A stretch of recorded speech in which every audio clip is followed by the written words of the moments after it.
I am so happy to finally introduce Amanda. So Amanda Gemma, those of you who have toddlers but have gone through the toddler years will be very much aware of her book with a fantastic title called Oh Crap. So it's very much about potty training. But don't let that fool you. This woman is such a power to deal with. She, 8 years ago or 5 years ago? 5 years ago, I won. Right, so, but 8 years ago also you were International Female, 8 years ago International Female Woman of the Year. So I feel very honoured to be sat asking you questions. And then 5 years ago, International Inventor, Female Inventor of the Year. And I just think this is something, especially with 3 daughters, we need to champion our women. So well done you. So please join me.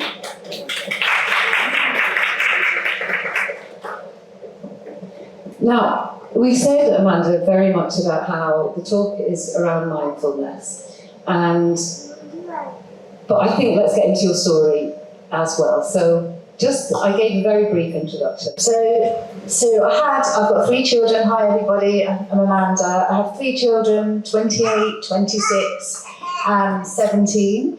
And when I was potty training my son, when he was 2, I went out and about to potty train him, and he always wanted his really big potty, which was about that big, and it was Thomas the Tank Engine. I remember this so vividly, and I took it out with me wherever I went because he was very particular on using that one potty.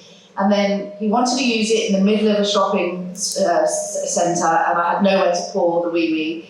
So I went outside, I poured it somewhere outside, and this man came up to me and really shouted at me and said, "You can't do that, you should use the toilet." So then my 2-year-old was crying, thinking he'd done something wrong. So then I went home and I thought, there's got to be something better than that for parents. And I left school at 15, I wasn't very academic at all, I was a chatterbox, that's what I always got called. And I left school at 15 and I couldn't even draw. Honestly, and I went home and I thought, I'm just going to think of something that we can have the confidence to take our children out when we're potty training. So I thought, it's got to have a lid. That's it, a lid. So obviously there's a lot more to it, and it took me about 4 or 5 years to get it to market. And then my Carrie potty was born, and we're now in 32 countries. We've sold over 2 million potties, and it's very. I don't know. Like some days I have to pinch myself because it's not about bringing out a product.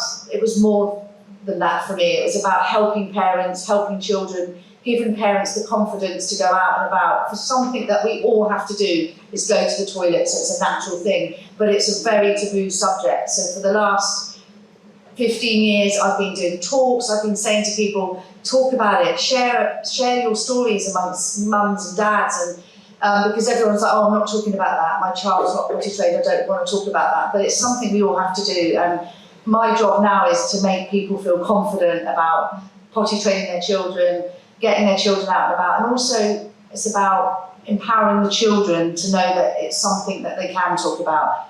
So I'm working with the UK government at the moment, forgot to tell you that, to try and change some rules as well. And I was invited to Parliament, which was a great And this is from the person who left school at 15. Yeah, I'm not going for MP though, it's fine. But I went to Parliament, and because children in the UK are not allowed to leave the class to go to the toilet, so they have to hold up a card to go to the toilet, which is ridiculous. So what's happening now is that children are having accidents from the ages of 5 to 9 years old in school. So I want that change. So I've gone past the first 2 stages. So if I get past to the 3rd stage, and that's all going to change. So fingers crossed, hopefully. So yeah, we're going to change that. So that's it really. And I'm over here doing a bit of a tour. I've done the radio, I've been to Mum's store, and I don't want to go home, basically. And whilst you're doing that with the going to the toilet, also about the sunscreen, because in the UK, and it's beginning to get a little bit like that here, teachers are not allowed to apply sunscreen because it could be seen as child abuse. Yeah. The world's gone mad. We need to change it. It's the same in the UK. They can't take the children to the toilet. So if your child can't go to the toilet on their own at school. They're not allowed to take them, so they wet themselves. But this is also another reason, I'm sorry to bring it back to sleep, but I do think sleep is a foundation for everything that our children and we do as adults. But if we're looking at sleep, and I will say to them, to my parents, about teaching your child to do what they can do for themselves, just like when they come to potty training, I don't want anybody wiping my child's bottom. No. So teach your children to do. So, and that's what's going to keep them safe as well. But as you said, it's also about empowering them. Now, over the years, from my own perspective of being a parent, the one thing that I absolutely hated was potty training. I didn't mind anything else. Everyone does. But potty training, I hated it. And I was well versed in it as a health visitor. I would give lectures on it and talks on it to parents. I hated it. So how has your work, and I know it has, how has your work really helped parents? On what level, what do you bring in to your work that helps parents do it? I think being a parent full stop is very daunting, isn't it? They don't come with an instruction manual when you become a parent. And I think there was nothing out there about potty training. It was always like, oh, you don't talk about that because it's the bathroom, it's not clean, it's not the right thing to talk about. And I think my work has made people talk about it more, and that's what I aim to do. But to bring something different is that we have to do it as a parent. We have to teach our child that skill to go to the toilet. And I think it's about making it fun. Children don't want to do it. It's not a natural thing they do. They don't wake up and say, I want to potty train today and I don't want a nappy on anymore. And to a child, it's like their dummy, their comfort blanket. Their nappy is their belonging. So it's about making it fun, but not stressing yourself out as a parent as well. Look, if they don't get it after a week or 2 weeks and you stop and you start again, they will get it. And I think we put ourselves under too much pressure. We compare ourselves to other parents as well. I think that's a big thing that we do. I also think that yes, for pressure, and we also overthink things. But on the other hand, I attended a lecture about, the whole potty learning exercise. And the psychologist was trying to explain, because she would have seen extreme cases. And that's what we've got to remind ourselves. But she would have seen, and she said, when you have a child who is holding onto their wee and their poo, it's absolutely about separation anxiety, because they have no control and they don't want it to leave. No. And that altered my perspective and really enabled me to be, even more compassionate to the child, because it can be really frustrating. Yes. So have you seen, like with your youngest being 17 and your eldest being 28, have you seen a difference in you as your parent doing potty training then? Or do you say potty training or potty learning? Potty training. Because I used to be told off for saying potty training. You're going to tell me off now. No. Big difference. I mean, obviously, when my son, it seems ages ago, but obviously he's 28, there was the health visitors, they don't exist now in the UK. You can't phone a health visitor. I had that, and we'd call them, but they were too busy. But nowadays, I think there is more available. Obviously, Carry Potty and books and apps and online and everything. So there's more help available, but I think now parents are talking about it more. Whereas when I was a young mum, and I was really worried about potty training, and nobody talked about it. Nobody, it just wasn't talked about, but now it's being talked about. So there's a big difference. And I think any milestone that you have with your children, no matter how big or how small, if you talk about it and you work together as parents, because we all have to achieve these different milestones. So if we can be open and honest with each other, it would be much better than holding on to it and thinking you're doing something wrong. So I think, yes, it's changed. And it's changed, in the 50s, children were potty trained at 15 months. That's because the mum was at home, the women weren't working, and they stayed at home all day. And they didn't have nappies. They didn't have nappies. Disposable. They had the toweling, horrible, in a bucket. But nowadays, we have the technology is that the children don't want to let them go because they can't feel the wetness and they want to hold on. They don't think it's wrong. So, yeah, big changes, but I think it's going to keep changing. I hope, that we can talk about it more. And again, coming back to the UK, there was a recent paper published where they were saying that I think it's 46% of 4 and 5 years starting school in the UK. 77% it is. Is it some? Yeah, I wrote the article. Oh, did you? I was on the, we did a big news spread. 77% of teachers and lecturers were saying they have 1 or 2 children at the age of 5 or 6 in nappies under their uniform. Yeah, it's bad. But the expectation is that the teachers will teach them, not the parents. Yeah, but there's a bit of a difference with this though, because they say that it's the parents haven't potty trained the child. It's not always the case. They've been potty trained, then they go to school and it's a different environment. And then they're not allowed to go and use the toilet. So what the parents are doing is putting the nappies on because they're worried about their child being bullied, having accidents, being embarrassed. So there's a bit of a different twist to it. So this is why it's got to change in schools. I mean, even women, the time of the month, they've got to hold a card up to say you need to go. I mean, that's shameful to actually do that in front of all of your class. It's just dreadful. Yeah, it's really bad. Okay, very happy I've come here. Yeah. So just moving the story on a little bit. Let's talk a little bit about your work in terms of your innovation. Now, you have alluded to it with creating the Potty and how you came about doing it, but now your work has gone much further into field.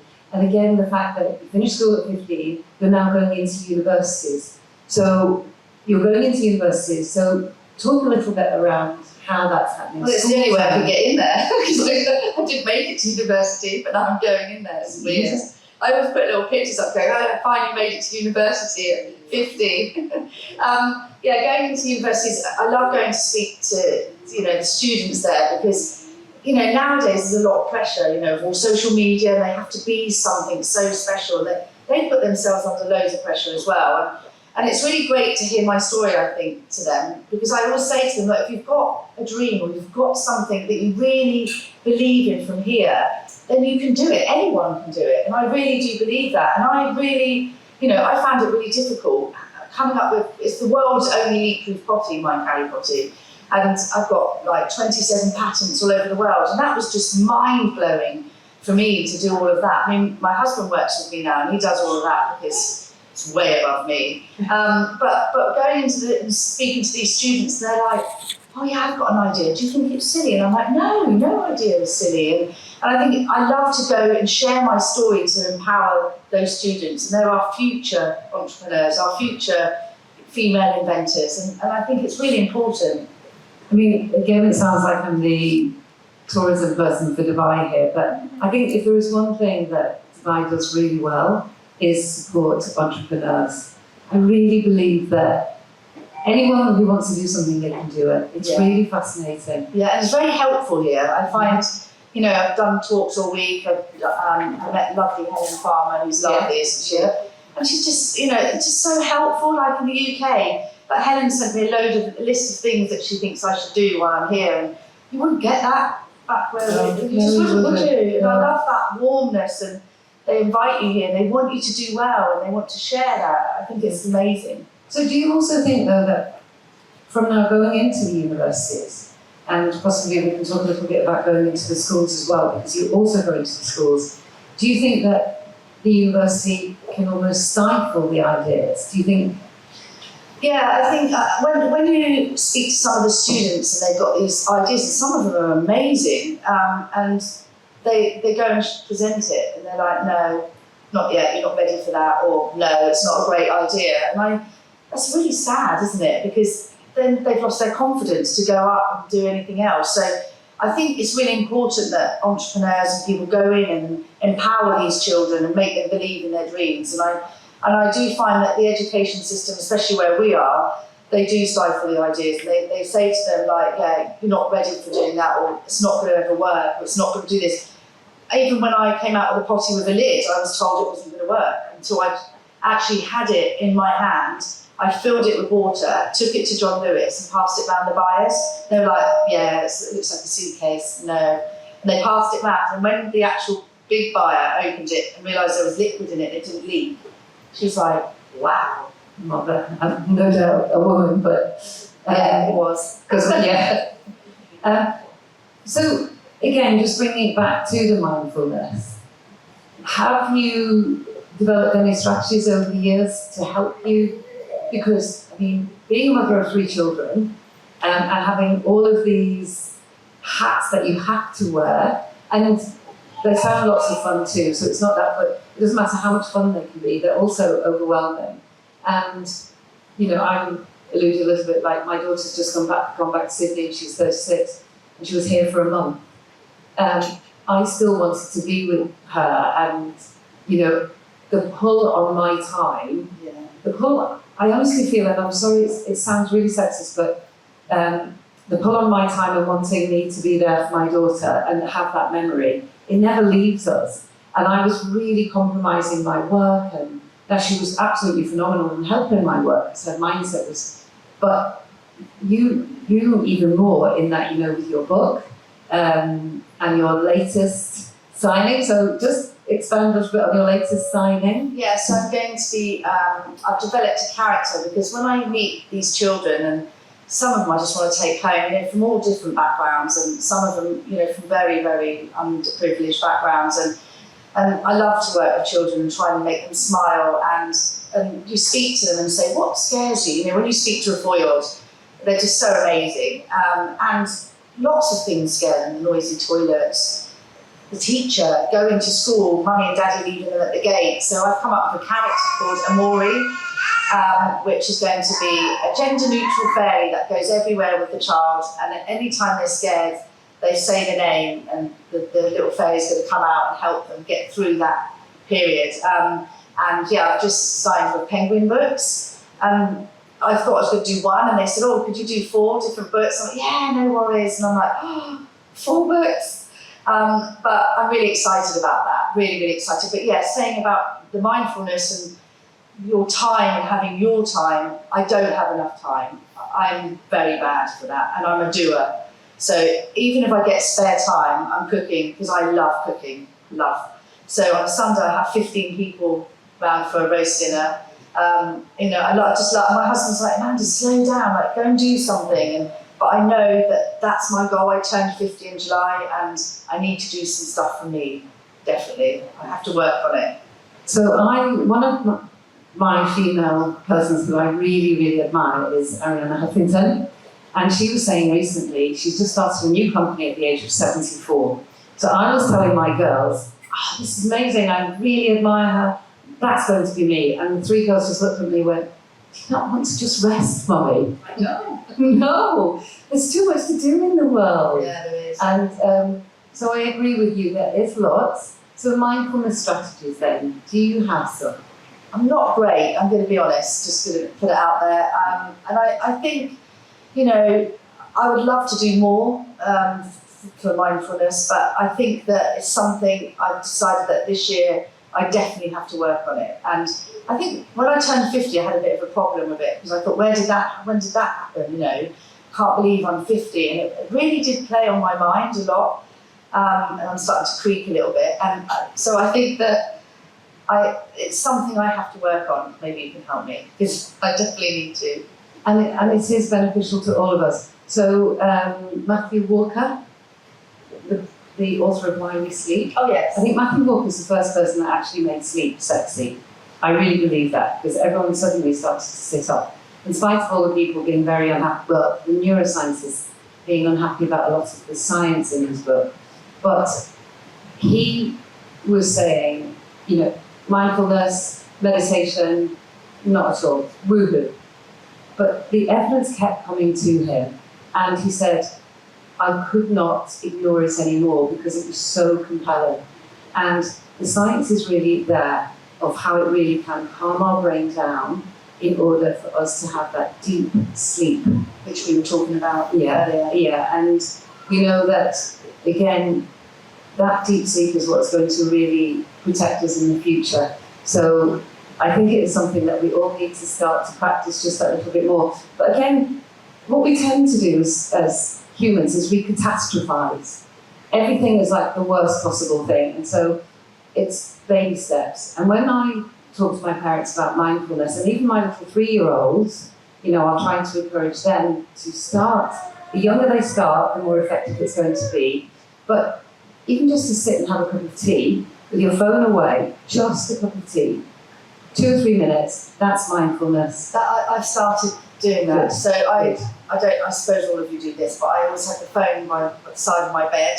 But now I don't. I started removing that a few weeks ago, and that's great. If you know it was on silent, the light would light up. Was it an email? Was it something? Because obviously I deal with different countries, so it kept buzzing, and I did decide that was one step towards it. So I have done that, and it has improved my sleep.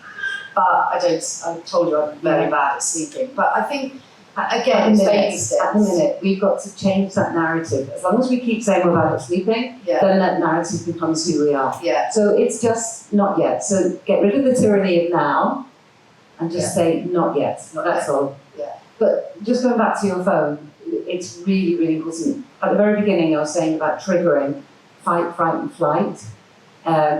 And that's what the phone does. So when the phone's beside your bed at night and it's pinging, even though it's on silent, it's sending your brain it's triggering your sympathetic nervous system. So that's why it's really important to get it out of the room. But that's a huge step. Yeah. Don't make it, I've done that. That's massive. Yeah. So congratulate yourself. No, it is. As women, we are so poor at giving us, the pat on the back. And we need to do it better. I get up in the morning, I've just had my garden done. Well, it's been raining all summer. And I do have my cup of tea and I just go out. I've got a dog as well. And I go out and I close the door and I have my cup of tea.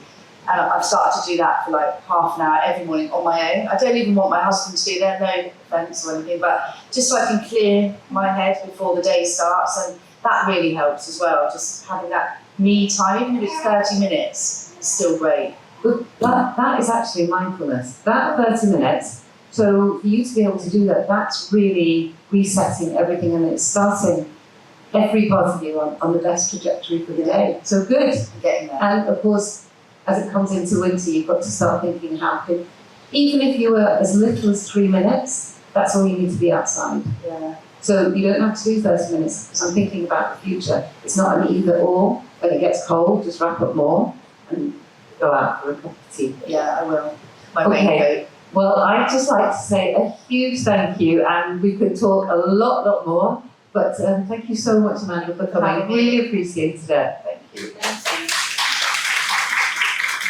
And different practices, and it's always about providing the best service for women, but to celebrate being women. So I will let Dr. Maria explain very much about her practice, and please come and join me. Good morning, everyone. Thank you very much, Julie. I'm so happy being here with you. Me too. I really am. So, again, just tell us a little bit of your journey as to how you came here to Dubai. What was it that brought you here to Dubai and your journey? Yes. Okay, so to give you a little bit background of my story, I'm a gynecologist. I studied in Germany. I lived in Germany for many years. I'm Greek, so after working in Germany, I went back to Greece. Very happy to start there my practice. But there was a huge financial crisis in Greece at that time.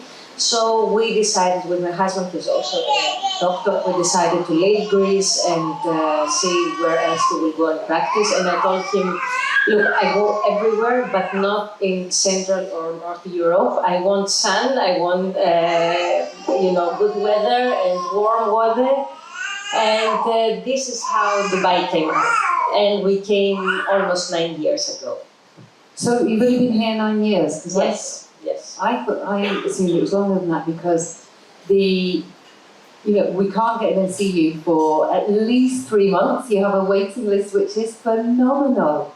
But that is very much about the trust that women put in you because of your work. So how would you say, that transition from Europe to Dubai, how easy or difficult was that? It was very difficult because the way we work in Europe, in Germany, in Greece, and the way you work here in Dubai is very, very different. And I came here with my son being 1.5, alone, no family, no friends, no network, nothing. And working as gynecologist, and very fast I became busy obstetrician, delivering babies. And here you don't have schedule. So you work, you do your deliveries during the night. You have to go and work 8-10 hours in the clinic. It's not your clinic. You cannot be flexible. So you have to work your 45 hours, 48 hours in the clinic, and at the same time you have to do the deliveries. And if you are, an obstetrician that wants to deliver naturally and doesn't want to, schedule the patient and have a lot of C-sections, so then you have to run during the night and do things in a way that it's not scheduled at all. And can you see, again, another common theme? This is very much about having that natural birth for the mothers, of course, always safety first, always, but actually, the science is telling us that if possible, the normal delivery is most beneficial. On many, we know that a child who is born by a C-section is 5 times more likely to have eczema and asthma. Now, of course, we always want a safe baby, a healthy baby and a healthy mummy, and so it's great that the option is there. But that, I think, is one of the most valuable aspects of your practice, is your integrity. Look, yes, you can call it like that. I call it, I do what I do with really love and care. And I always want the patient to feel, first of all, to be safe and feel well with whatever she decides to do. I give options, and I have done it as an obstetrician. I was always giving the option that, look, this is the natural delivery. Natural delivery means that at any time you can be anywhere, but you will have to run to the hospital, and I will be there for you. If you want to have it otherwise, that's your option as well. So yes, it's just I like to work hand in hand with the woman without educating the woman, giving the options, but without trying to convince that one way is better than the other, because there are women, they do want C-sections and they feel well with that, right? I wouldn't try to convince her that, no, you have to do normal delivery because this and this. No, it's okay, that's an option too, So yeah, maybe this is the reason why, yes, I did become busy fast, yeah. How you navigated those changes? So if you look in Europe, for example, where your hours were scheduled, and that must have required such amount of different adaptability on your part, but presumably that adaptability was already there.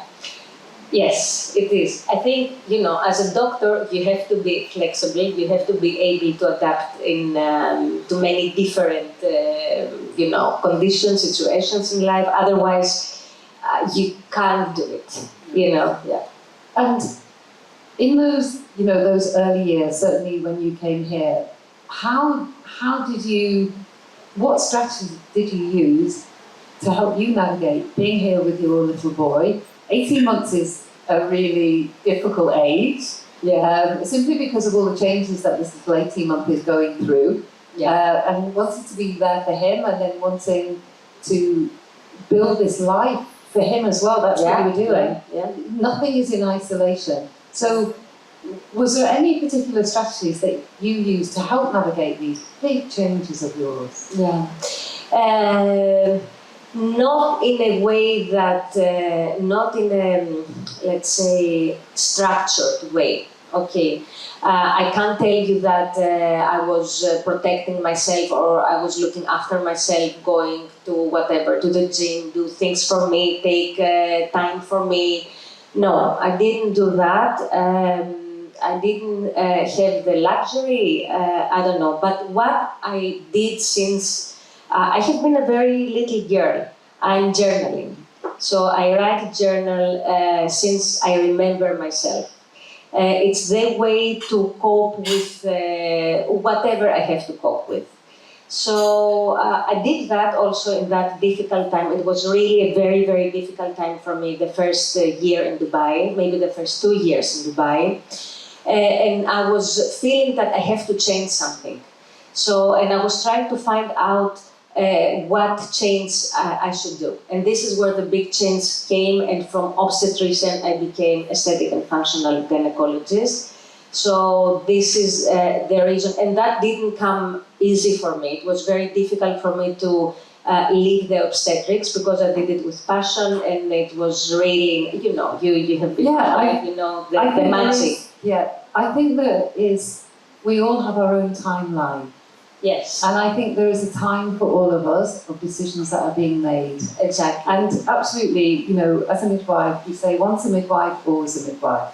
Yeah. And it's something that we never leave behind. Yeah. But I think it's really fascinating how you're talking about the journaling and how, you know, for you didn't do something that was structured. Actually, if we're looking at all the research and all the science, journaling, again, is a really powerful element when it comes to mindfulness. True. Because they call it mind dumping, where we take it out of our brain and then put it down on paper. Yeah. Now, some of the times what is often a really helpful practice is where you put it on paper rather than a journal, and then you scrunch it up and you throw it in the bin with such aggression that you just release all that tension. But the journaling is really important, and I, again, just so I'm seen to be as equal as possible, but journaling is actually more effective. It's been seen recently to be 30% more effective for men than females. Really? Yeah, and that's because, again, you know, men aren't as good at talking and communicating. We are helping our men get better, and they are wanting to get better as well. But it just means that at least if they can get something down, then it is releasing it from the brain and all that pressure. So Yeah. journaling is really powerful. It's something I also use with my children for sleeping, you know, of a certain age. From the age of 3, like one little girl, I've just finished, and she's 8. And it's funny how we don't realise how these little things make such an impact. And I went there on the first night of the night coaching, and I thought, I just happened to think, oh, I want to get her a little journal. Couldn't really find anything that I wanted, but it was a little book with a moon on and a little girl. And you would have thought I'd given her £1 million. She wanted her daddy to take the picture to let the school know, because there's some, I don't know, some platform that they put all their things on that they love. And I just thought that journaling, who knows, that is going to help her lead her to the place that led you. So now really talk about where we are at the minute and your decision to change from being an obstetrician to a gynaecologist. And of course, all that information, all that experience really feeds and provides a service for your decision making within the gynaecology area too. So explain a little bit about that, because it is quite revolutionary, your work. Yes, look, looking for alternatives to obstetric. When I came here, I was alone, again, no support from anyone, and I needed some time for my son. At least I needed to be there for him in the night. I didn't want him to wake up during the night and mommy not being there. So looking for alternatives and solution, again, it took me 2 years, it was not easy. I was finding myself always very weak as a gynecologist in 2 things. One was what women are doing post-delivery. So how they come back to their normal life, how their sexual life becomes again good, how they cope with all the problems that they have when they deliver. So as gynecologists and obstetricians, we're not educated about this period, the postnatal. For us, you know, we deliver the baby, that's it. We treat them, the disease, we do the surgery, we give the treatment, that's it. But gynecology is way, way, way more than that. Women's health is more than that, than treating just a disease or just delivering a baby. So, and I was finding there a huge gap. And also I was finding myself embarrassed sometimes when I had patients coming to me with, problems that I was not trained to help women. So one thing was that. The other thing was sexual dysfunctions. Women would come to me and they would say, I have painful intercourse. I don't have desire, I don't have orgasm, different kind of sexual dysfunctions. And really, I was not trained at all. And I went in a very good university in Germany. I had the best of the residency, the training as a doctor, but no one was talking about that. And I was, looking women, and I was improvising, whatever I knew from here and there, but I was not talking scientifically. I didn't really know how to help them. And this is, when I was looking to do something different, I thought, I will really go deep to these kind of problems that women have, and there are a lot of women having these issues.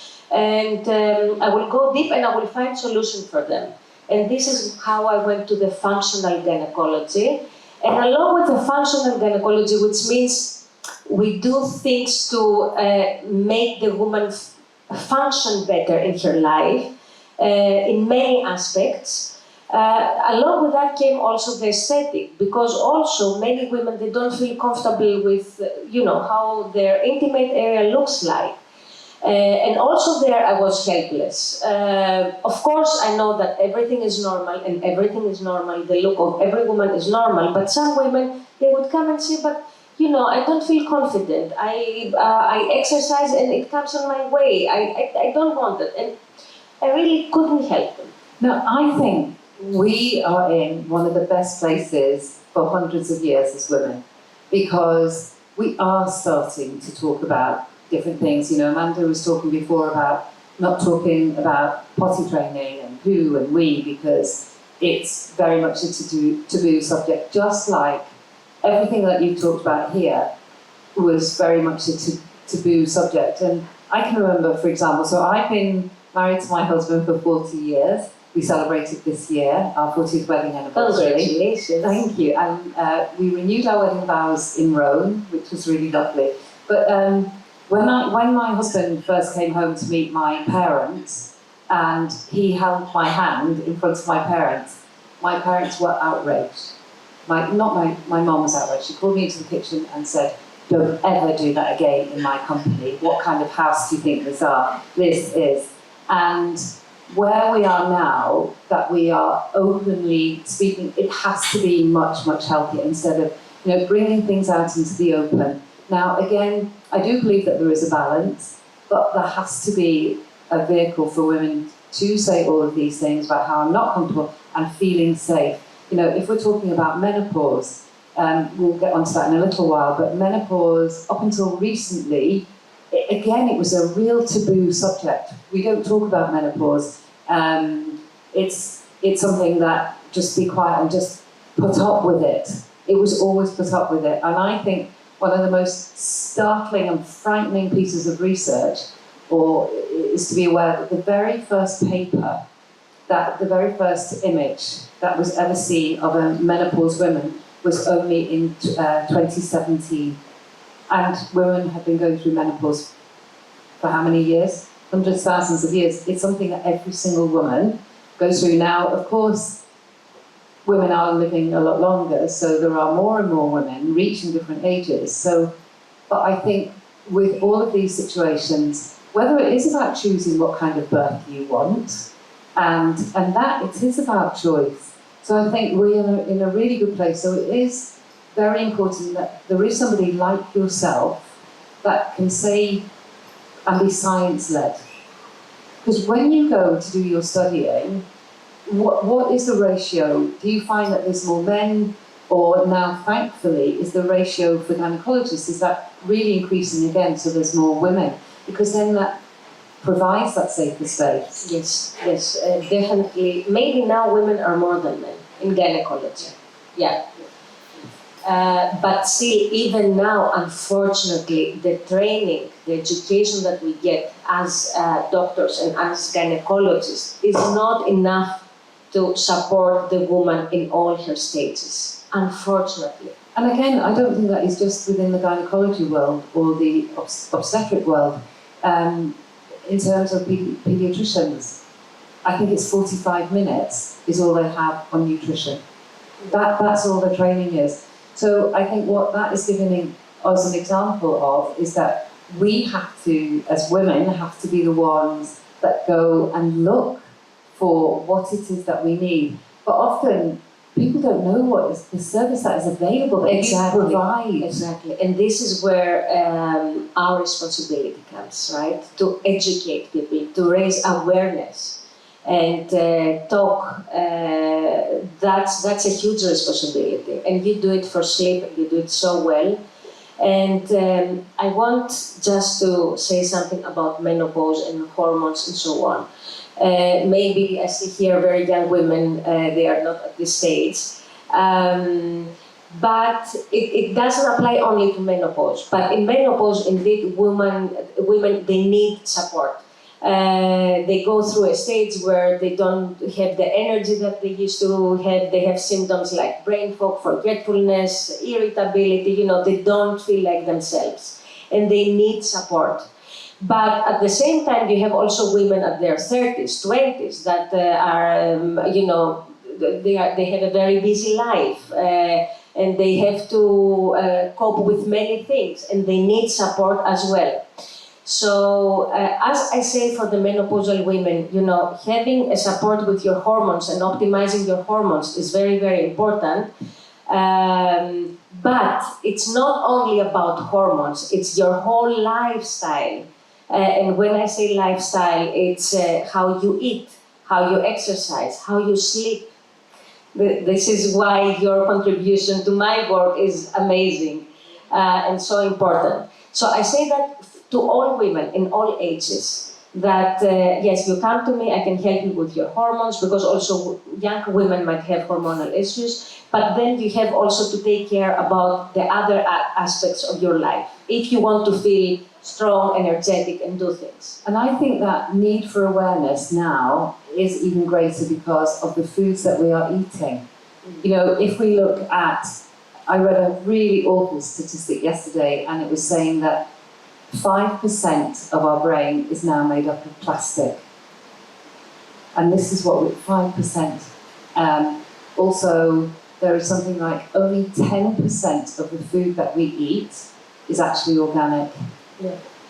And I'm not about pushing any kind of foods at all, but the reason why we need to have the foods to be organic is because it isn't full of all the tasteless pesticides. These pesticides are really destroying all our rhythms, whether it's the metabolic rhythm, whether it's the hormonal, having an impact on our adrenal glands. And so when you're talking about people as young as 30, that's because people as young as 30 have been exposed to foods which are not going to serve the body to really develop to its absolute optimal. And again, I'm sure you're aware of this research that there's been a number of placentas now with the research that they're doing, and within the placenta, they are finding plastic. And that's because the mother, unknown to her, is consuming plastic. So we are in a worrying place, but that's not to say this is terrifying. It's to say, okay, I have to take responsibility. And now, more than ever, we have to take responsibility. The marketing world is so powerful and so incredible that we get hooked into it. Like, I had a mummy recently with a little boy who's 2.5, and she was breastfeeding this little boy, still at 2.5, and all hats off to her, well done her. But she was breastfeeding him at least 10 times a night, so actually that wasn't beneficial to either him or the mother. Anyway, we looked at his diet, and I said, okay, so what is he eating? And she very proudly brought out this organic, very expensive cereal, and it was a millet cereal, so no wheat, and it said no added sugar. And it was, very kind of organic paper and colours, everything was muted. I said, let's just have a look at the ingredients, because I didn't know, but I sort of did. We looked at the ingredients, and in this huge box of cereal that had no organic sugar all over the front, in one portion was 25 grams of added sugar. Now, this little boy was having 2 portions of cereal every morning, so can you imagine? His day started with 50 grams of cereal. So this is why we have to take responsibility back. and we have to look at what we're eating, and we are having to look at our lifestyle. So when it comes to, particularly for the young mums that we've got here, in your 20s and 30s and so on, what would you say was a really important part of them taking care of their health, both from the biology, from their gynaecology perspective? What would you advise a young mother for the future to be looking for maintaining optimal health? So definitely lifestyle is very, very important. But from my side as a gynecologist, what problems I see coming after a birth is that women, they don't take care about their pelvic area, about the pelvic floor, about their sexual life as well. They are so busy with the baby, and that's natural. It happens naturally, but they don't even know what to do, or it comes to their mind as something very, very difficult to give some time for their body. And the problem is that if you don't do it right after, of course you can have pelvic rehabilitation also later, but if you have the younger age you have it, and the closer you do the postnatal, the post-birth rehabilitation, the better it is for your body. And with that, you prevent things to happen, like urinary incontinence. That's a huge problem. So you don't have to reach the stage where it's so severe and you go for the surgery, because the surgery can be a big surgery, sometimes can be with complications.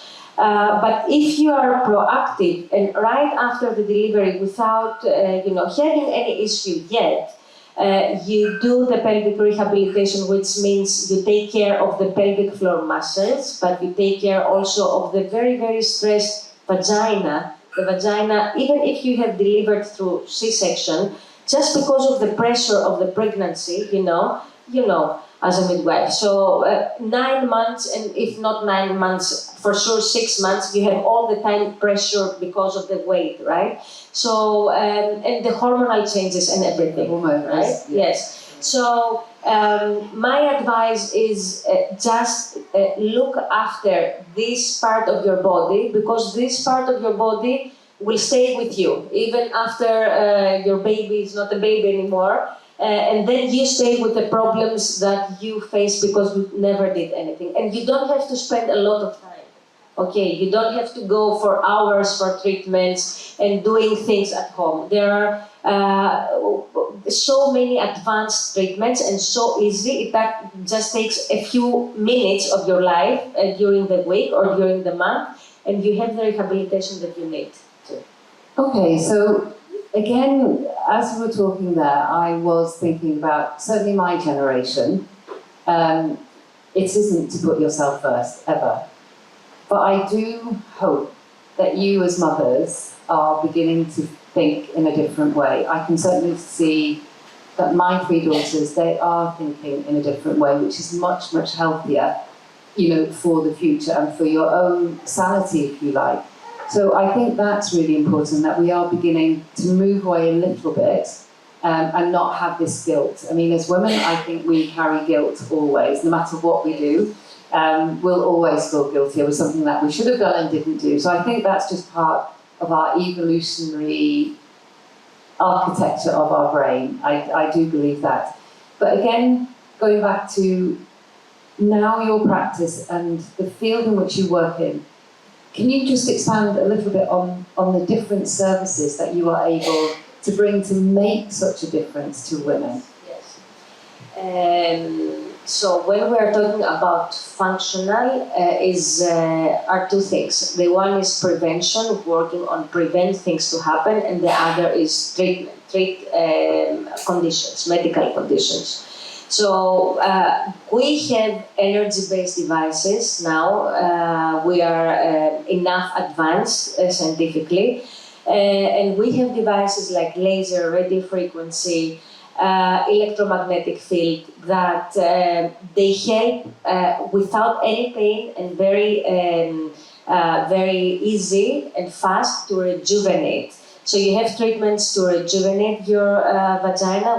We're talking about vaginal rejuvenation.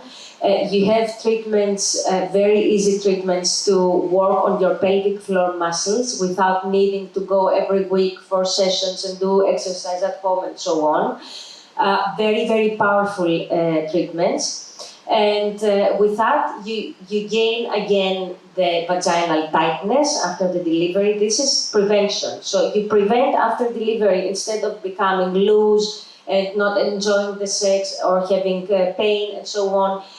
So you do these treatments and you keep your vagina in a very good condition, tight, functional, good lubricated with very good sensation, and you keep also your pelvic floor muscles in a very good condition, strong, thick muscles, and all that is the support system in the pelvis so that things like urinary incontinence, like prolapse, uterine prolapse, bladder prolapse, rectum and so on, will not happen in the future. So this is the part where we work as a prevention. Now, if there is urinary incontinence and it's not very severe one, still we can treat with these devices, which are actually regenerative kind of treatment, because you get, wherever you put this device, you will get more collagen, more elastin, more blood flow. More blood flow means better lubrication, better sensation. Okay, so now if you have already issues with urinary incontinence, with mild prolapse, with painful intercourse after delivery or without delivery, still you can do these treatments and treat your conditions. And then, of course, sexual issues like vaginismus, dysfunctions, where women, they cannot have intercourse at all because it's very, very painful, and they might have never had sex, they get married, and they have difficulties to have a normal sexual life. So then there are other things we do, like injections, and we help with that as well, and we treat it. Actually, what I was thinking there as you were talking, so as a midwife, if I had a mother come to me and she was a horse rider, and a proficient horse rider, in my head I was thinking, oh, this is going to be really difficult, going to be really difficult for you to deliver, because of course the perineum is so toughened for it to allow that give in labour, and I've really experienced that a number of times.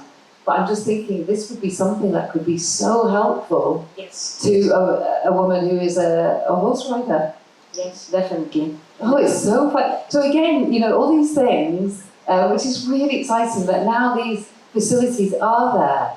So what would you say is the most common condition that women come into your clinic, or is it a whole array of?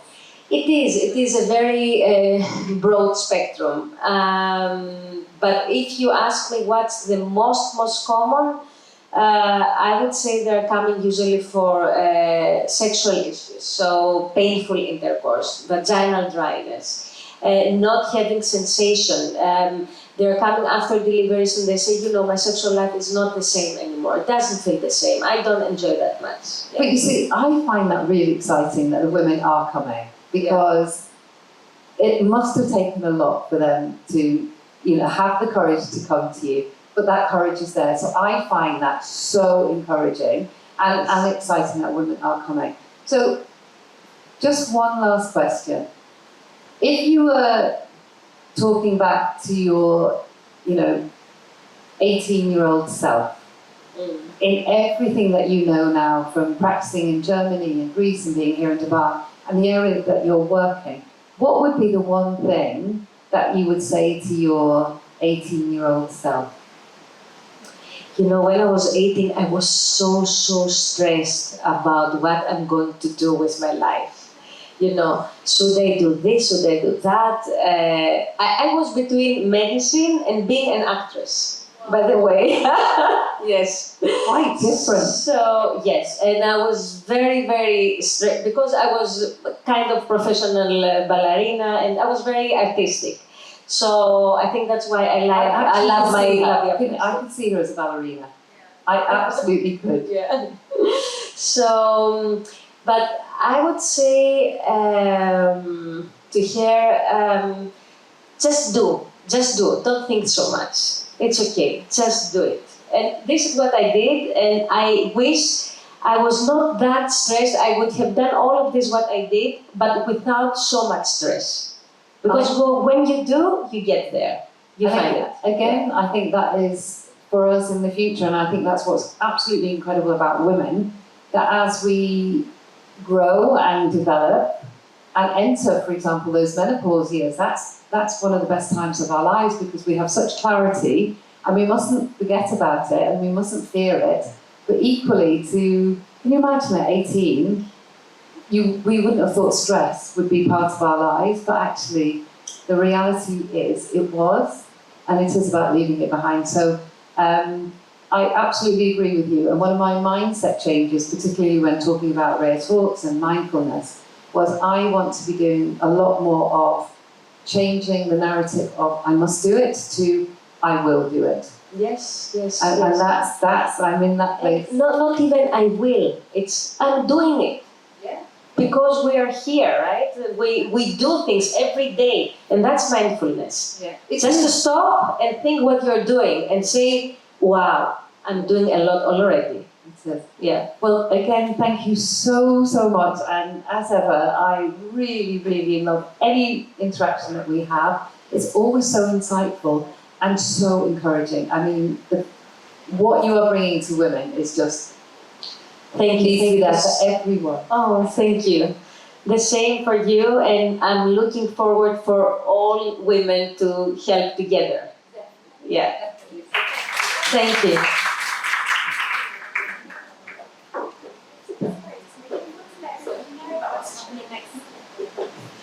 Okay, yes, of course.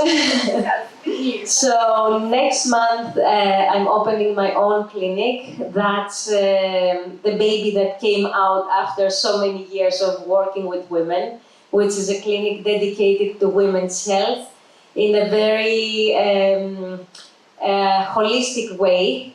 So we don't treat only disease. You don't come only to treat the disease. That's one part.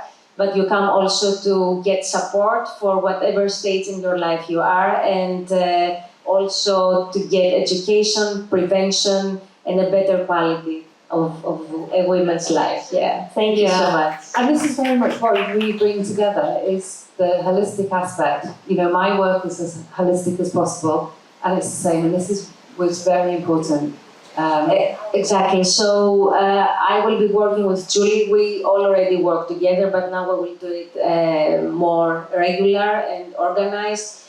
Because as I said, it's not only to give women the support of hormones or medication or whatever. That's one thing, and it's very, very important. But it's also to make her life nicer, easier. And maybe the most important pillar in that is sleeping well. If we don't sleep well, if we don't know how to sleep well, if we can't sleep well, nothing else works. Nothing. Yeah, can I ask a question? Sure. Hi, Dr. Maria. It was a real pleasure listening to you.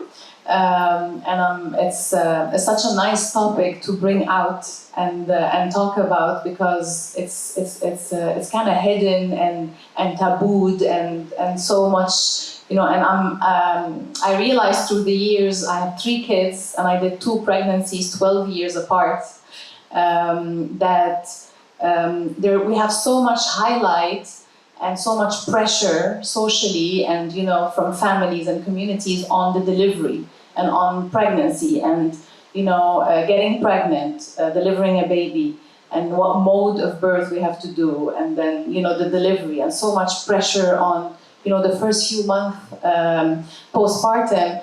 But there's so much neglect and lack of attention and lack of care in the woman birthing and right after she delivers the baby. And I had experiences of delivering babies in the Middle East, and last 2 years ago, or less than 2 years ago, I had an experience delivering in Europe. And I expected so much better from my experience in delivering a baby in Europe. But I noticed that while I was in one of the best hospitals in northern Western Europe, I felt neglected as a woman in my delivery and within my immediate postpartum. So my question to Dr. Maria, and thank you so much for putting this highlight and this topic and normalizing, what's okay and what's not okay after birth. My question to you is, what is really normal after birth for a woman in terms of vaginal health and in terms of sexual health? Is it normal? What's normal and how long is it normal? Is it normal not to, be sexually functional or sexually healthy up to 1 year, up to 2 years? Because I think there's so much darkness or, ignorance in that aspect. It's okay. Thank you very much for this question. It's really a very good question. Because many times women will come and they will come very depressed or frustrated. Why they cannot enjoy sex after delivery, or why they don't have the sex drive, no libido, no interest. So, and there are two things that are happening there. So one thing is that, first of all, we expect a lot from ourselves. We are very, very bad with ourselves, very strict, very hard. How on earth can you have the feeling when you don't sleep, when you have to think about your baby, how you struggle with finding out, how you will best take care of your baby. It's absolutely normal not to willing to, having sex. So that's absolutely normal. That happens because of the circumstances, that's one. And second, if you're breastfeeding, you have the hormone oxytocin. Oxytocin is a hormone who suppresses all other hormones. So the nature actually makes it, it's a natural way to tell you, now your priority is this, Of course, that doesn't happen with every woman, and it's absolutely fine if a woman has sexual drive and has good sex even after delivery, but usually that doesn't happen. Because of the psychological part, you are very stressed, you are, many women, we want to jump from the window because we don't know what to do. With the baby crying, not sleeping, we don't have time to go for a shower. You will think about sex. I mean, it's not natural. I mean, it's not natural. No, it can be natural for some women, but if it doesn't happen, it's absolutely fine. Now, how long that will take? It depends. How long you're stressed. How long it takes for you to relax and feel that you want again to enjoy life and do other things. And it goes with that. Sex goes with that as well. Now, from the functional, organic, let's say, part, the vagina, as long as you're breastfeeding, you expect the vagina to be dry. This is because of the reduced estrogen you have during that time. So, as long as you're breastfeeding, definitely this is not the best time for your vagina. When you stop and when your cycle comes back to normal, and that means your hormones get normal, then the vaginal flora gets again normal, and your, whatever it was before will happen also afterwards. So yes, we have to accept that we are not super women. The fact that in some stage of our life we don't function 100%, we function 30% in one side, but 200% in the other side as a mother, as a new mother, that's okay. And really, that's a very, very important stage, right? Where women, we think that we can do everything at every stage of our life same as we used to do. No, it's not like this. Embrace ourselves, the difficulty of the postpartum time, and that's it. Again, honestly, there is such warmth here and connection from our work. you know, you were on my podcast, just like Dr. Maria was on my podcast, which is Sleepless in Dubai. And it's very much all our work, we are all connected, and connected in a way that when we are together, we're so much stronger. I feel that, and as I get older, I feel it even more. You know, if I'm talking about sleep, I talk about how we can never talk about sleep in isolation. We think of it as a continuum. Now, very much when we're talking about sleep, I am seeing more and more children suffer with sleep apnea. The numbers are rising, and lots of different things as well. Just mouth breathing, you know, a toddler shouldn't be snoring. And, you know, I want to educate my parents as much as I can, but there is limitation to my knowledge. And your expertise in this field is just huge. So can you give a brief introduction of yourself? So hi, my name is Rafif. I am a pediatric dentist.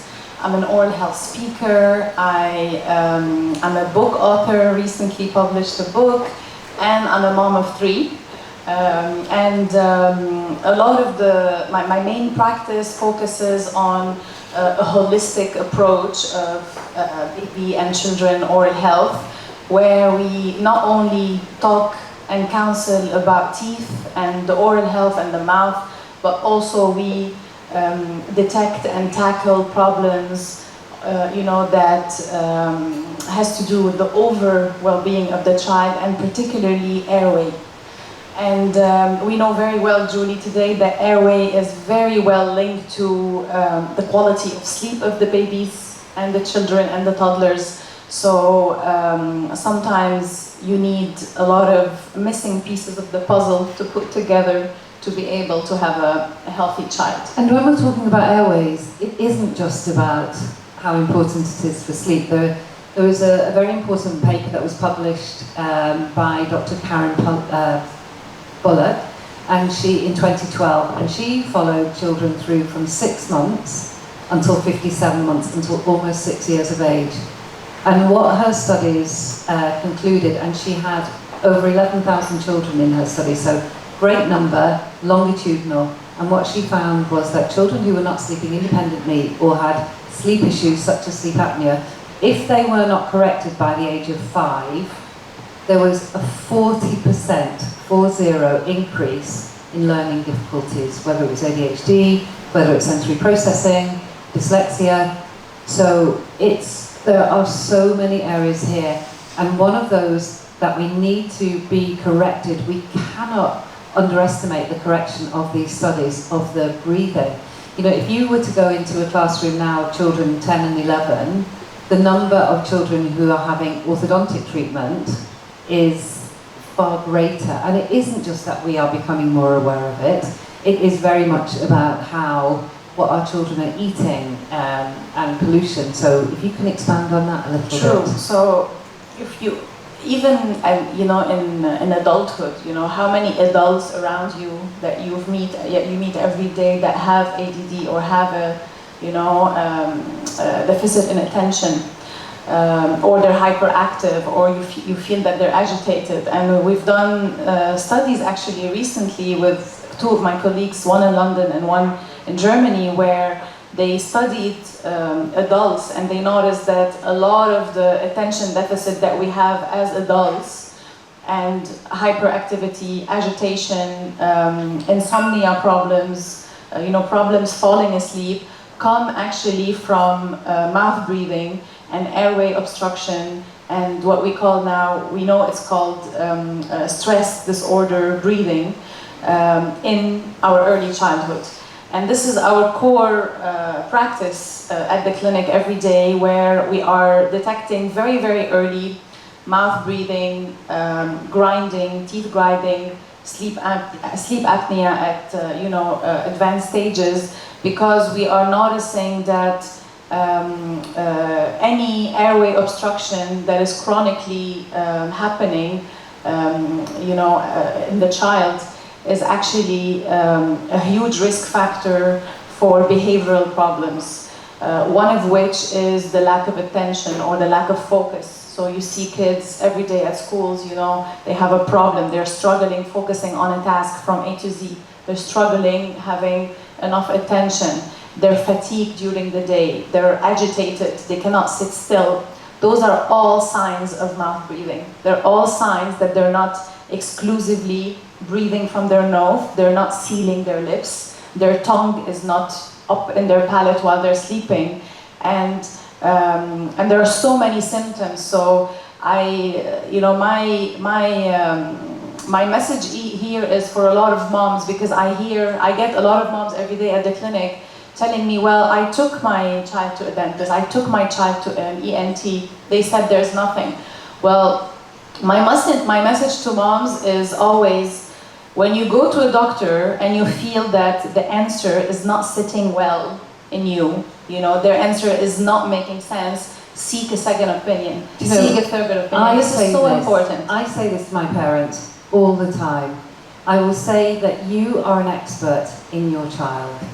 I might be an expert in sleep, and I really try to work very hard that I'm an expert in child psychology, but I'm not an expert in your child. The doctor that you go and see, they might be an expert in medicine, but they are not an expert in your child. Find that intuition. The other evening I was with a family, and the mummy was telling me about this little boy who is 8 months old, and he was consuming lots and lots and lots of milk. And the health professional was saying, it's fine, just keep giving it, just keep giving it. And I could tell by the way the mother was relaying the story to me, and it was first child, so you're very vulnerable with your first child. And I could tell that she just, and I said, so what did you think?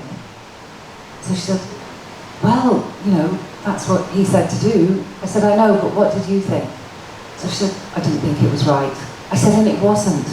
You have to find that voice and make that voice speak loud and clear, because that's what your child needs. You are an expert in your child, and we really need to work towards that. So absolutely, there's so many valuable takeaways I feel from this morning.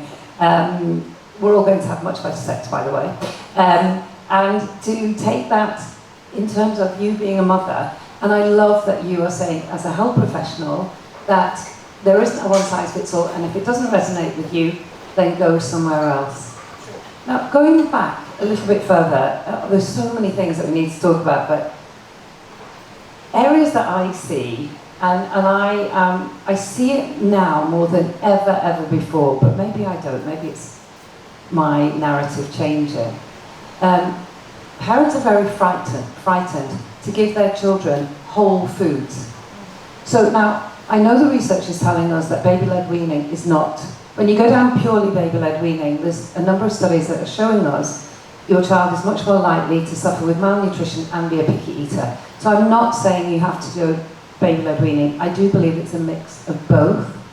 But I struggle with my parents to get them to transition to the different textured food, and I will say to them about how it's going to really help with the structure of their mouth. I say to them how it's going to help with the speech and language and the alignment of their teeth and prevent problems in the future. Yes. Do you think this is playing a part? Yes, actually a huge part. There's a great book that talks about, it's called The Dental Diet, and it's written by a very good friend of mine and colleague, an Australian dentist, Dr. Stephen Lin.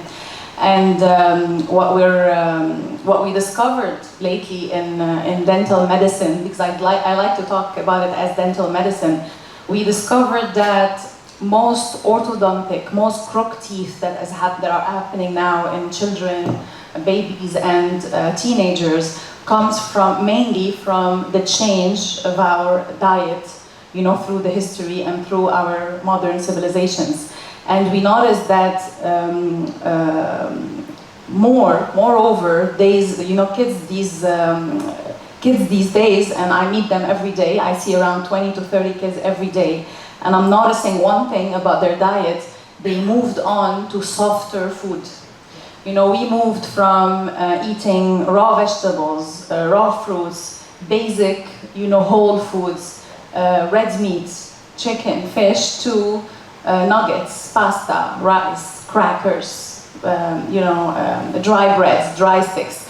So this move from, you know, really primitive whole food, raw food, to soft food has affected not only the development of our jaws and face and bone structure, but also it affected our posture and it affected our tongue posture. You know how the tongue is moving in the mouth. So my advice to all the new moms that I see every day having babies, especially for the first time, because we're a new mom, you really don't know, you have no clue what's going on, you have no clue how to deal with things, you have a lot of questions that are not answered. My advice is don't delay, you know, the introduction of solids and, you know, chewy pieces and, you know, the bigger pieces, because even if you don't know, babies are capable of chewing even if they do not have teeth. So their gums are very, very strong. They are very strong, and there's a number of elements here. Excuse me. If I talk about, I don't know if any of you heard the book Breathe or Breath by James Nestor. That is absolutely a book which is so relevant to today, and he talks about the disservice we're doing to us as human beings, not just to our children, and the importance of biting down on food.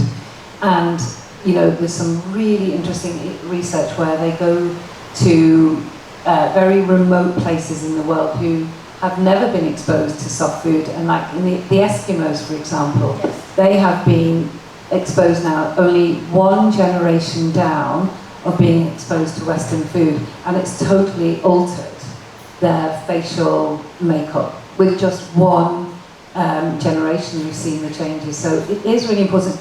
We also need to know that when we bite down on whole food, it releases within our microbiome, so it builds that microbiome. So it's not, there are so many reasons why we need to bite down, and we need to encourage our children. But definitely for me, what I'm seeing across the board more than anything is so fear-based. Parents are so frightened of their children choking. And I don't know if this is, I don't know where this is coming from, because it seems much more common. And how can we get that message across that our children are incredibly resilient and they were born to bite down on food. That membrane needs help to be split so it helps with the tooth come up. How can we do that?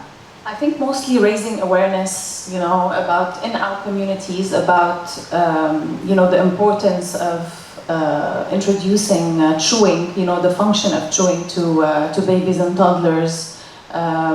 Also, what I find very useful is educating mothers who are getting pregnant, you know, or planning to get pregnant or having a new baby.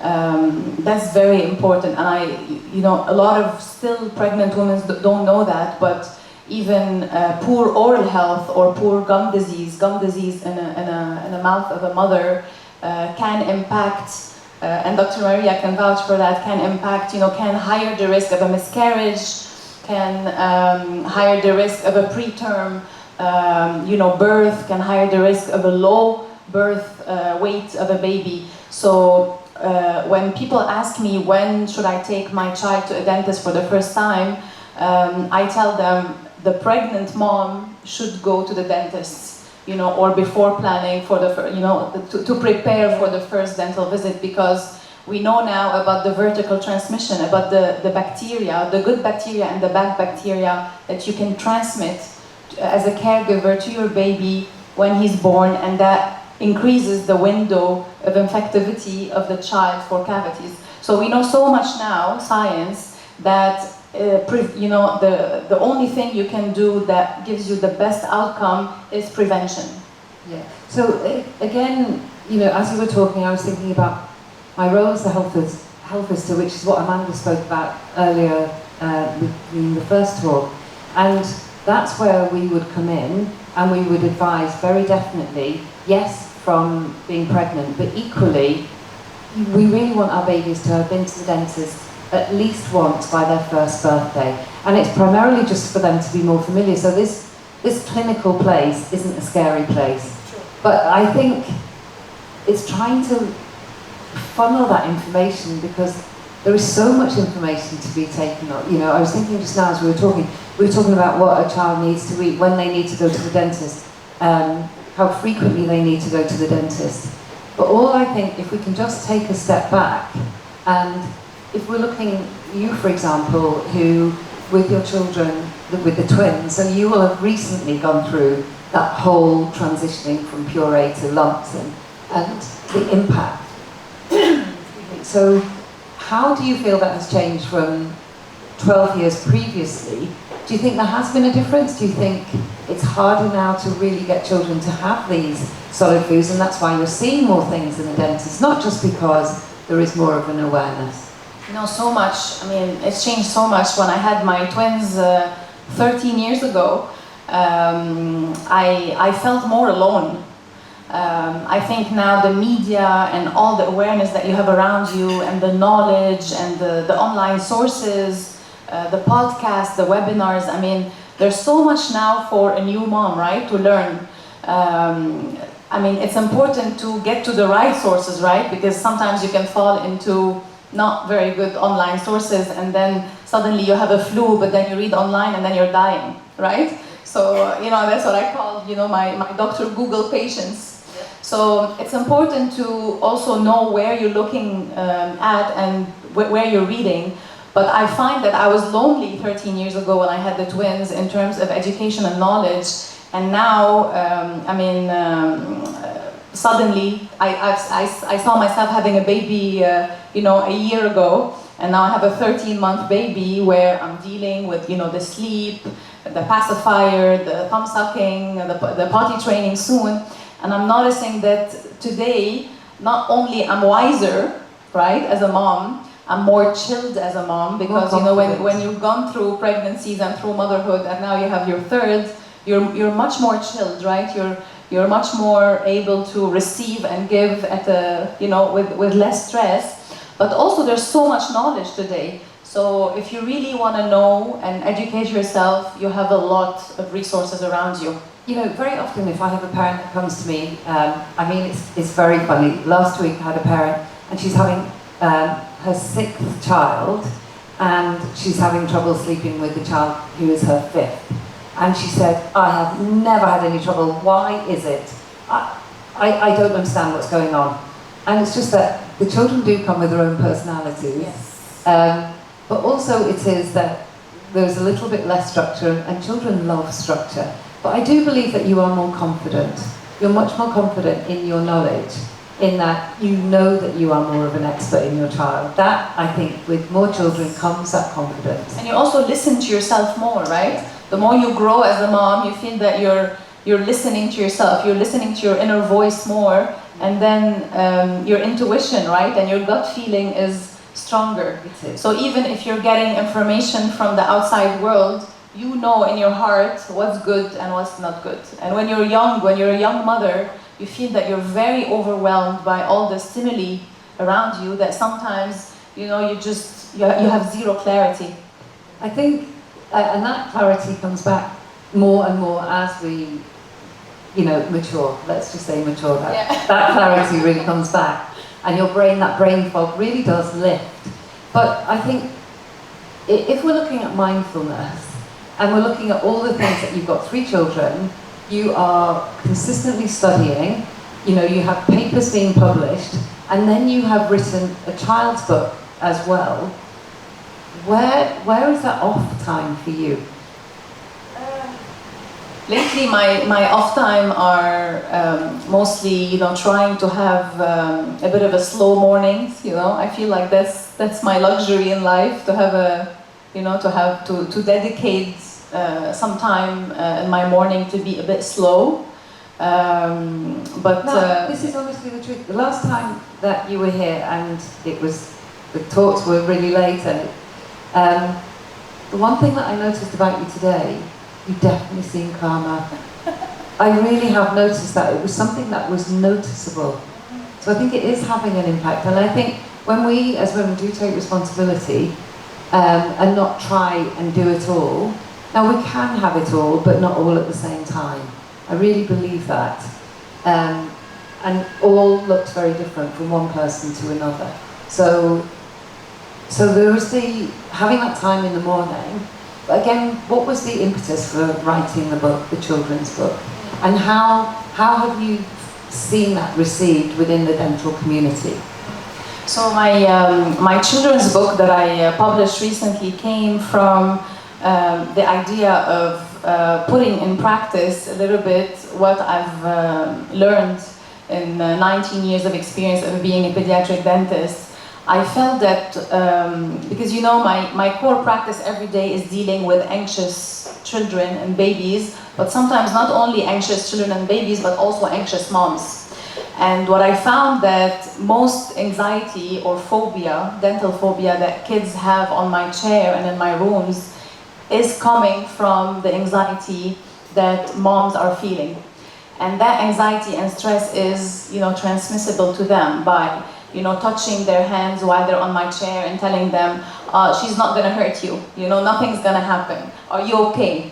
So I thought that the best way to prepare a child for their first trip to the dentist would be by writing a children's book to them that is super transparent in transmitting that experience of a first dental trip by showing the right colors, stimulating the right 5 senses for them before they're coming, telling them, narrating the story of coming to the dentist with the right steps and with all the environmental factors that they're going to deal with, because at least this makes their experience independent from the anxiety or their phobia or the past experiences that we as mothers or fathers live, and often unconsciously we transmit to our kids. And again, I was thinking about another paper as you were talking. So I'm sure you've all heard of the marshmallow test. And the marshmallow test is of a toddler. It's a scientific paper where they follow children through from the age of 2 right up until the 50s and 60s. And what the study concluded was that children who had the ability to wait, so delayed gratification, those were the children that actually went on in life to succeed both physically, emotionally and professionally. Now, what's been very, very interesting, as you were talking there, was they did a recent update of the study about 4 years ago, where they were, because they felt there wasn't enough diversity within the study. And before the study was started, and they're obviously still following it through, but before it was started, they sent a letter out to all the parents to ask them, do you think that children of today have more instant gratification or less? Is their delayed gratification much worse? And as much as 83% of every person who was talking with children, paediatrician, speech therapist, social worker, everyone, 83% thought it was going to be less. The children are going to have much more instant, want everything now. They've started the study, and so far it's the complete opposite. And it's because their hypotheses at the minute is that you as parents with young children, you are giving more autonomy to your children. You are giving them more choices. Now, of course, there's always a balance, not to have too many choices, not to indulge, but they really think. And one of the things that are coming out with this paper is that the more information we give our children and the more we prepare them, their brain can take on the change that is happening. So that really falls into the research that is there, that by you preparing, giving the parents the tools to prepare the children, yes. It's not going, because again, our children's imagination is huge, and we know that if we're looking at brain development from birth to the age of 3 is where the main framework of the brain is being built. And around the age of 3 there is this huge surge in imagination where they get fear of dying even. I know it's not something we like to talk about, but fear of dying, fear of monsters, and of course going to the dentist and all these monsters. So it's really helpful in terms of your book and preparing the parents. That's really what we want to be looking at. They've done a study on kids sitting on a dental chair and asking them, what was your biggest fear? And you would be surprised of the answer. It wasn't fear of the dentist or fear of the tools. It was fear of stopping to breathe. Oh. Because the mouth, the oral cavity is a very intimate area. Yeah. Not only for a child, but even for us adults, right? Yeah. How invasive it is for someone to come inside your mouth, right? So that was their fear. Their fear was, you know, stopping to breathe, because they were so scared that if someone goes inside their mouth, they would stop to breathe. And you know, sometimes you think, all of these studies, what do they need? Oh, for goodness sake, another study. But the minute you said that, that enables me to help a child understand and bring it up to them about the fear of breathing and stopping breathing. Yes. And again, bringing it right back to the mindfulness.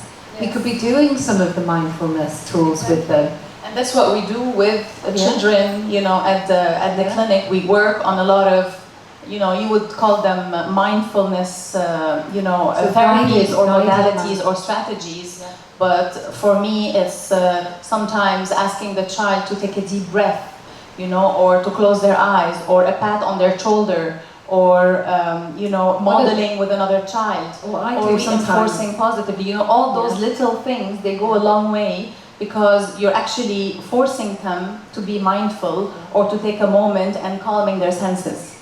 Yeah, so what I would do with the 3-year-old, for example, I'd get them to lie on the floor with mummy and get them to have a balloon and watch them blow the balloon, see it rising up and down. And that's mindfulness. That's mindfulness. So I can't believe that our talk is finished. It has gone so quickly. So again, just to, you know, finish the discussion that we're having, especially with you, I think, with having 3 children, you're almost in the trenches. What do you think is the most important part of your day that enables you to get up in the morning and start again? Most important part of my day. I think the knowing that you know, the last bit of my day where I know that, you know, I've done my best, you know, serving my patients, taking care of my kids, taking care of my family, and building something that, you know, is so close to my heart. That usually makes my day. It's really the end of the day and going back home, seeing my family, and then waking up the next morning to do the same thing. I think that really makes my day. Yeah, which just covers all of us in that connection. Connection is what's really important. Connecting to our clients, connecting to our family, which again is all about mindfulness. Mindfulness is about connecting to the now and being as emotionally present as possible. So I would like to give you a big thank you for... Thank you for having me. And does anyone have a question at all?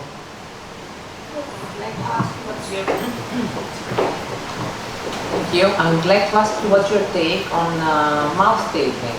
Yes.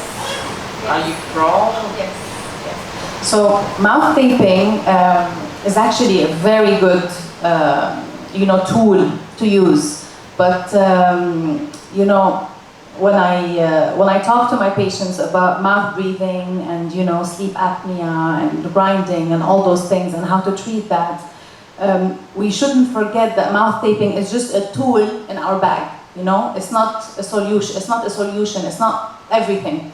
So before we advise mouth taping to a child or to an adult, we have to do a comprehensive, a full exam of what's going wrong. So for example, if I give a child a mouth tape and we later know that he has an airway obstruction or he has big enlarged tonsils or big adenoids, right, then we're basically suffocating him, right? So the mouth taping has to be only used and recommended when you've done the whole circle of investigating what's going wrong, you know? Exactly. Through a pediatric dentist, but not only through a pediatric dentist, because myself as a pediatric dentist and as an airway dentist, I work with an ENT. I have a full, you know, a direct line with an ENT, with a pediatric ENT, with an oral therapist, with a tongue-tie release doctor, with a sleep therapist, with a sleep apnea test. So all of those things, they have to be done before giving the child a mouth tape, right? Because using a mouth tape in the wrong hands or in a wrong timing might get you to a harmful consequence. Thank you. Anyone else? Thank you very, very much for your nice talk. I would like to ask you, my son is a mouth breather because he has a problem with the diaphragm in his nose. So there is nothing to be done right now. We have to wait until he reaches an age, he's 10 now, and he can get operated. So he is a mouth breather, that's it. Should he take any precautions? Should he do anything more than other children just because of that? So already by you telling me he's a mouth breather, that's it, I personally wouldn't agree, because even if he's a mouth breather and then you've seen the pediatric ENT, we have a problem right at the level of the nose. We have maybe enlarged adenoids, we have a deviation of the septum, we have recurrent ear infections. We have to look deeper. And by looking deeper, sometimes don't forget that the floor of the nose is also the maxilla, right? The palate, or the ceiling of my cavity. And sometimes what we do with children, we do an expansion. So I expand. I have we do an expansion of the palate, of the maxilla. And by expanding my palate, his airway tube is more patent and bigger. So he's able. This is already enabling us to reduce the mouth breathing and to encourage the nasal breathing. But it doesn't just stop there. We have to also look at his tongue posture. When he's watching TV or on his iPad or reading a book or playing a game in his room, is his resting position like this? Is he sealing his lips? When he's sleeping, is he sealing his lips? Where is his tongue going? Is his tongue marrying his palate? When you all now swallow in the room, how do you swallow? Where's your tongue? Is it in the lower bottom of your mouth, or is it plucking on your palate? Where is it? In the front. So that's not normal, right? So you have to have your tongue in the roof of your palate. So all those things, what I'm trying to say is that all those things, they really need to be investigated, because the root cause is not only, the adenoids. So we have to look at all that. And if I'm a mom, I would not take the answer and just sit with it. I would do something more. Because we know now that mouth breathing chronically, leads to fatigue during the day, leads to bedwetting at night, sleep talking, academic score, agitation, focus, the sleep quality. Your cycle is not deep enough at night to be able to sleep. So snoring and later. Yes. So he had already a surgery for adenoids and tonsils. He did that. Yeah, he did that.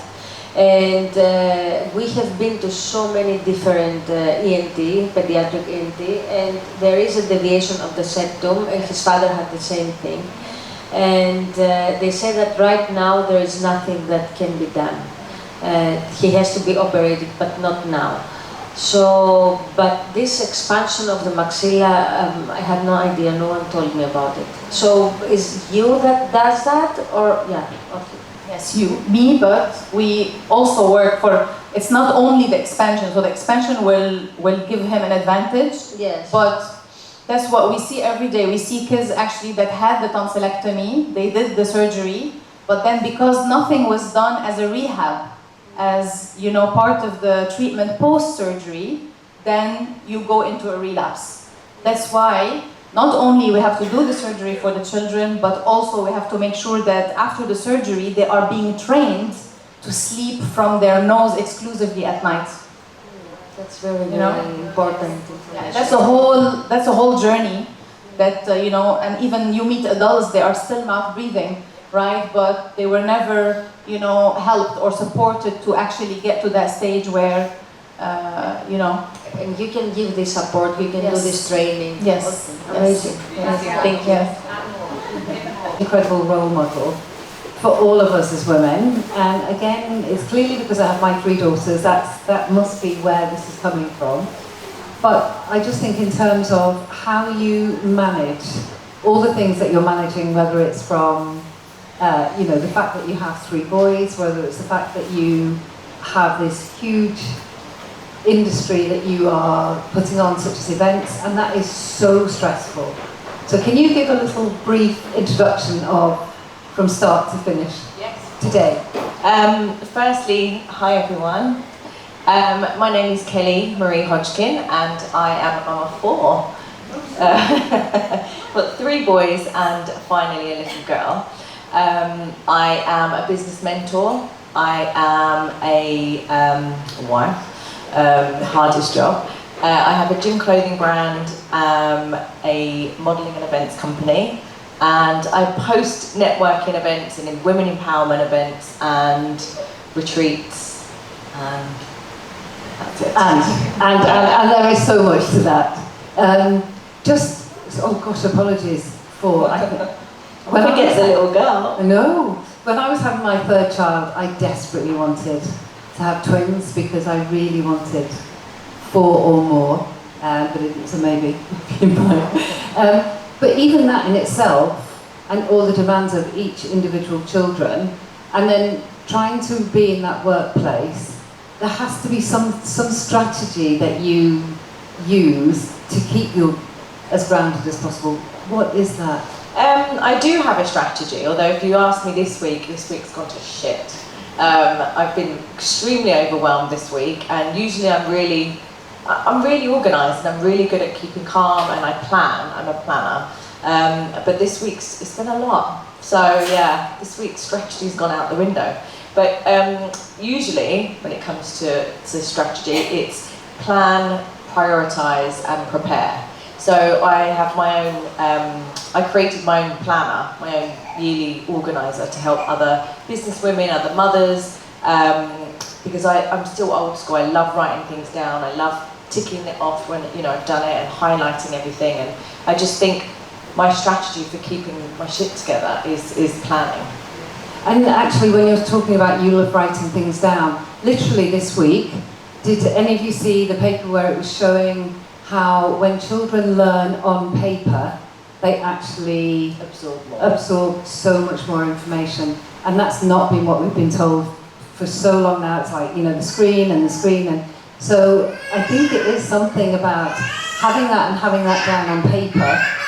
It's almost a dual function, isn't it? No, Because I agree, yeah. It's placing things in our brain so it can be retrieved, but also there for evidence too.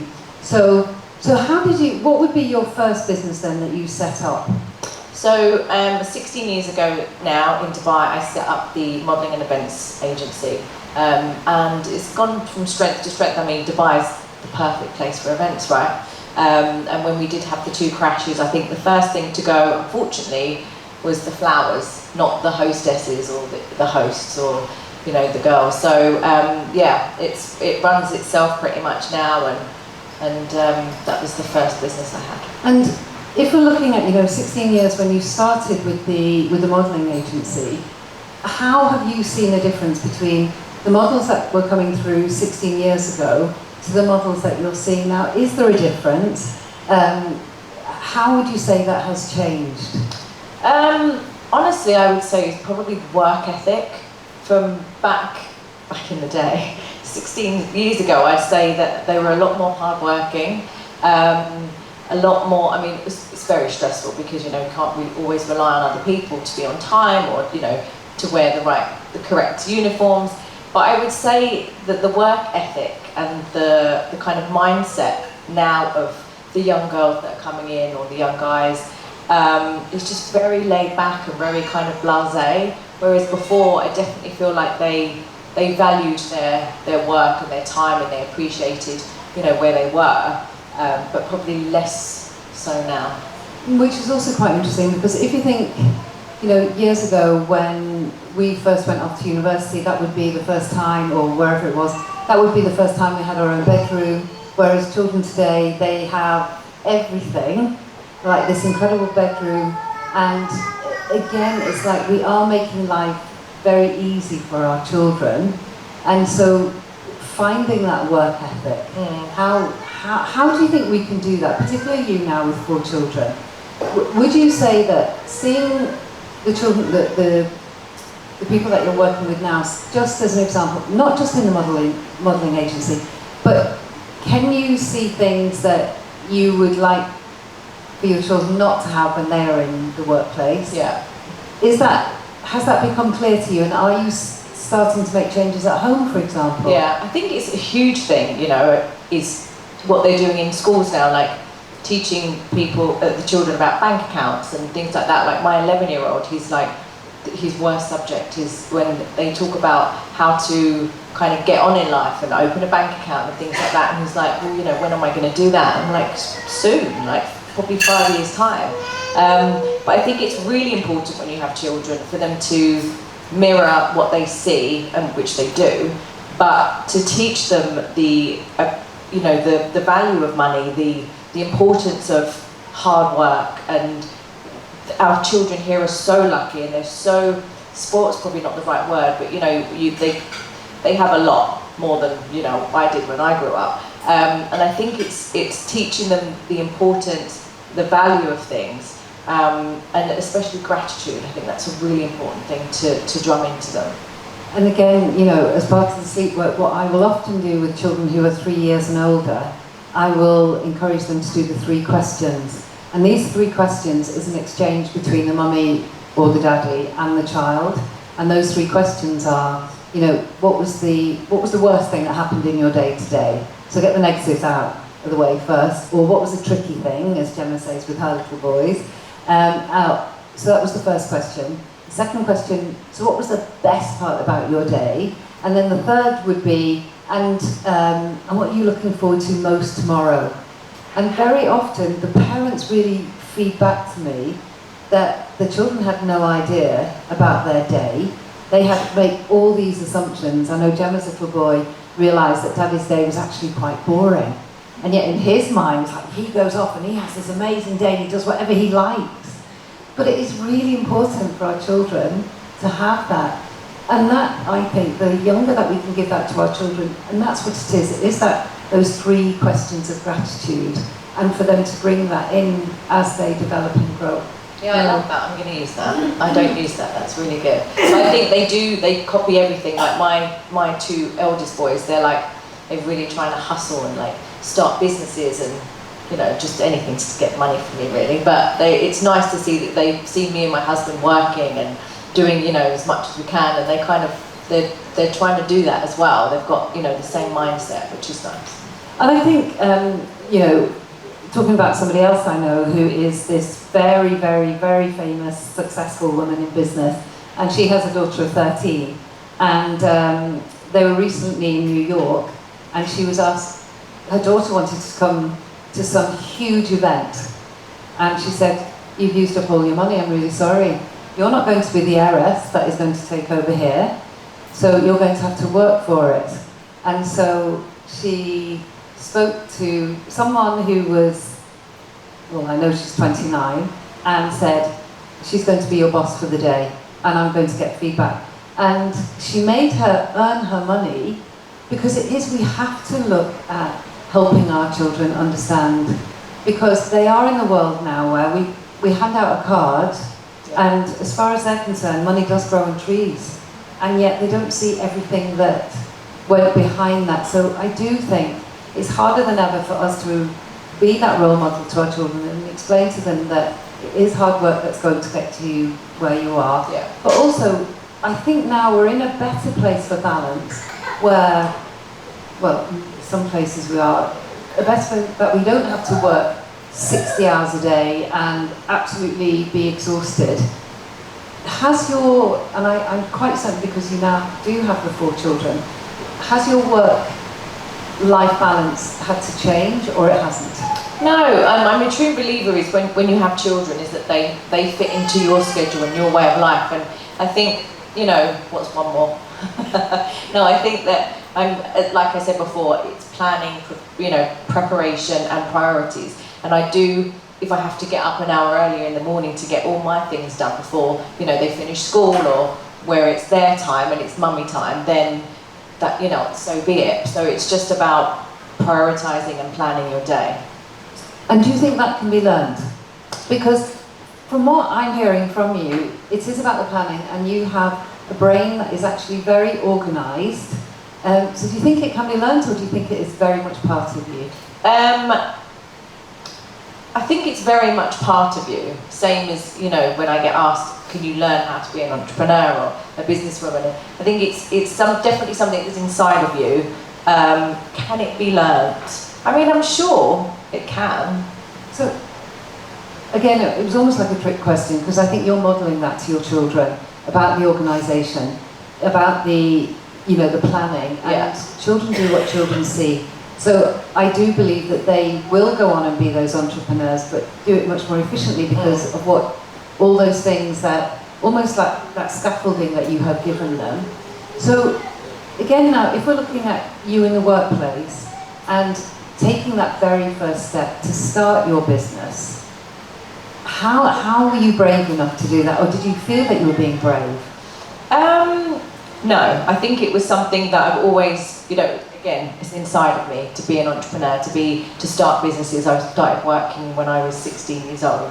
Left school at 16, didn't do any qualifications, no GCSEs, didn't go to university, started work and didn't look back, and it's something that's inside of me.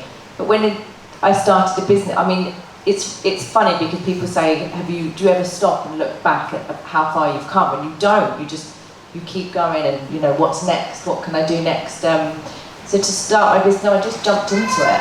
Just I knew it was something I wanted to do. I knew it was successful because I'd set the same business up for someone else. And it was just the next, you know, organic step for me. So, you know, we're talking about the fact that you have had so many successful businesses, and is there any part of you that really is very aware of something that didn't work and what that felt like when it didn't work?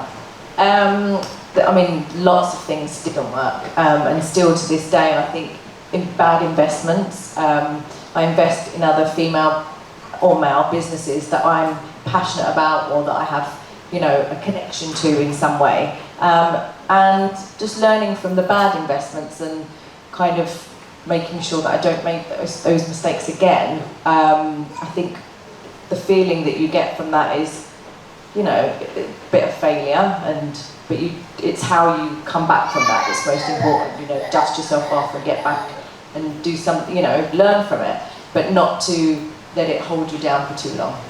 Yeah, and again, unfortunately, I can't always bring everything back to sleep, but when we are teaching our children about independent sleep, it's very much, resilience is not born, resilience is learned. And therefore, when we're teaching our children, that's what we're teaching them, that resilience.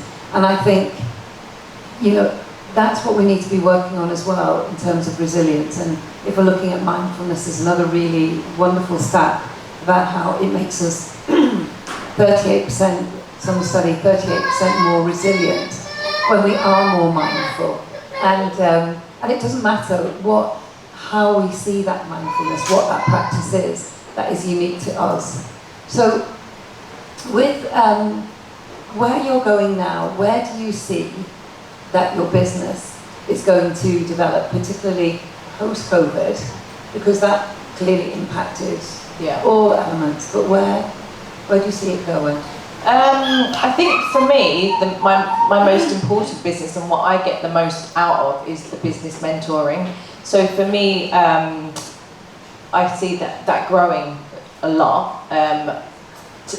Meeting somebody, like I got a new client yesterday, so meeting a new client who's got an idea about a business, and you know, she spoke to all of her friends about it, and they all kind of poo-pooed the idea, and they were just like, you know, you're always coming to me with these ideas, like it's not going to work. And she felt really sad that, you know, her closest circle weren't supportive, and I said that's very normal. You know, it could be a little bit of jealousy, but her idea was a great idea, and I'm so excited to take this idea and in 3 to 6 months launch her business and see how she grows as a person, as a businesswoman. And for me, that's where I want to grow my business and put my main focus on, is the mentoring. So again, such a common thread. I mean, if you think of Amanda was constantly saying no, and even today when she goes into the university and they were saying no, so it really is hard, isn't it, that we we need that resilience, and it has to be there right from the beginning. And to encourage that within our children. So, you know, when we get knocked down, we get back up again. And it is about following through in terms of innovation and giving us that courage to carry forward what we want to be doing, being that greatest role model. And so, if you, again, was to go back to your childlike self, and childlike would be 18, what do you think would be something that you would say to that childlike self, to that Marie of 18? What would it be? I mean, my biggest thing now is don't take no for an answer. What you just said about people saying no, but as a businesswoman, as a woman, and obviously in the UAE as well, is don't take no for an answer. Like, keep pushing until you get that yes. So when you're talking about, and we will finish because I know you've got places to go, but when you are working with all the networking and the women that you're working, do you notice something that the women that you are working with, starting with, they really are very resilient and they don't take no for an answer? Or do you find that there are some people who have and yet they've been successful too? No, I would say that most of the women that come to me, they need that extra push, they need that extra help. They have taken no for an answer and they need the confidence and, as you said, the resilience to know that their worth and know that their idea, you know, is great, or their business is doing well, or you just need to put a few different things in to propel them to the next level. They just need a reminder of kind of who they are, and then that helps them not take no for an answer. Thank you.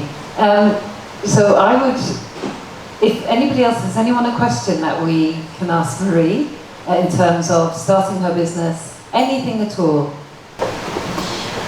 Kelly, when you talk about some of the companies that failed, the ones that you've invested your time and efforts in, what was like the biggest learnings from them? Probably the financial loss is probably the biggest learning. I think that's where it hits you the most, right? And that not everyone has the same morals and values as you, and not to take it personally. One more question, so I'm interested to know about the business mentoring side of your business. Is this something we can find on your website? How long is it? Because I know at Nurture to Sleep we offer like a complimentary 15-minute discovery call. Could you give us a bit more insight on your site? Yeah, so on my website, it's there's a page where you can put all your details in, or you can just drop me an email or my Instagram. We do 45-minute sessions. Otherwise, we do like 4 weeks, 6 weeks, and 8 week packages, depending on what their needs are. So if you're starting a new business, then you definitely need like the 8 weeks. But if you have a business and you're just kind of stuck in a rut, we kind of do 1 or 4 sessions. So they're all tailor-made. It's not like generic at all. It's all very personal. Okay, great. Thank you. Thank you. Well, there's certainly a number of things that I'll be taking away today. Just about that resilience that you're talking about, just getting up and believing to do what you're doing, but also being the best role model and being the best role model for your children as well. So I'd like to say a huge thank you. Thank you so much.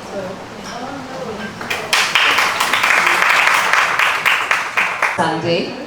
And it's quite funny. We meet in so many different places, unexpected places, but our work, again, is very much on the same path. And, you know, just like Dr. Maria, just like Dr. Rafif, it's about creating as a holistic environment for our clients. It's recognizing that there isn't a one-size-fits-all, but there is more to medicine than just medicine. So, you know, one of the places that we met very recently, which is something that I am so passionate about, is getting the screens out of schools. This should have been done a long time ago, and again, I'm all about the research, but there's some very new research that is showing us that with the extended use of children and their screens now, we're actually seeing the thinning of the prefrontal cortex. So this is really quite alarming, but at least we know it. And unless we know it, we can't do anything about it.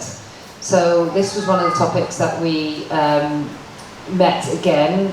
We were at a conference around the screens and schooling, but it's great. Things are happening. Definitely within the schools of Dubai, they are moving. Policies are being created, and actually policies around the world are being created. So this is really exciting. So give a brief overview, because it can't be brief, because you've done a lot too. Thank you, Julie, and thank you. Hello, everyone. It's been so inspiring this morning, meeting amazing women, hearing about their journeys. And yeah, so I agree with you with the mindfulness. My background is in medicine. I am a doctor, and working at the Brain Research Institute in UCLA, working with children with anxiety, with sleeping disorders. I realized that there needed to be a more holistic approach into treating from sleeping disorders to depression, anxiety in small children from 4, 5, 6 years old to teenagers. At the point, I was not married or anything like that, so I didn't really know how children go in their everyday life. But I definitely knew there was something that I could do. So that's when I decided to take a more holistic approach, and they studied mindfulness in San Diego, and yoga. I specialized in yoga for children, trauma-informed, and mindfulness, and all the things that can help moms and children. And I think that's what's important as well, is to recognise it's not just one aspect of the family, it is about us looking after ourselves first, which as mothers and as women, we don't do that very well. That's just, I think it's getting better, but I think it is about recognising we can't look after our children unless we do look after ourselves. You know, I'll often say that we can't pour from an empty cup. And so with your journey through the mindfulness, and using your medical background, how has that serviced your mindful, holistic practice? What elements, how do you bring those two together? Yeah, so I mean, I love science, I love medicine, and it's just giving me that background of not talking about like something that I saw on Instagram or whatever. I always go and research and really go to deep how the brain works. Why is it important to breathe? Not just because somebody told me, oh, take a deep breath. I explain moms that I work with why breathing is important anatomically, and then in your brain, why is it helpful? You were mentioning before about the fight or flight response.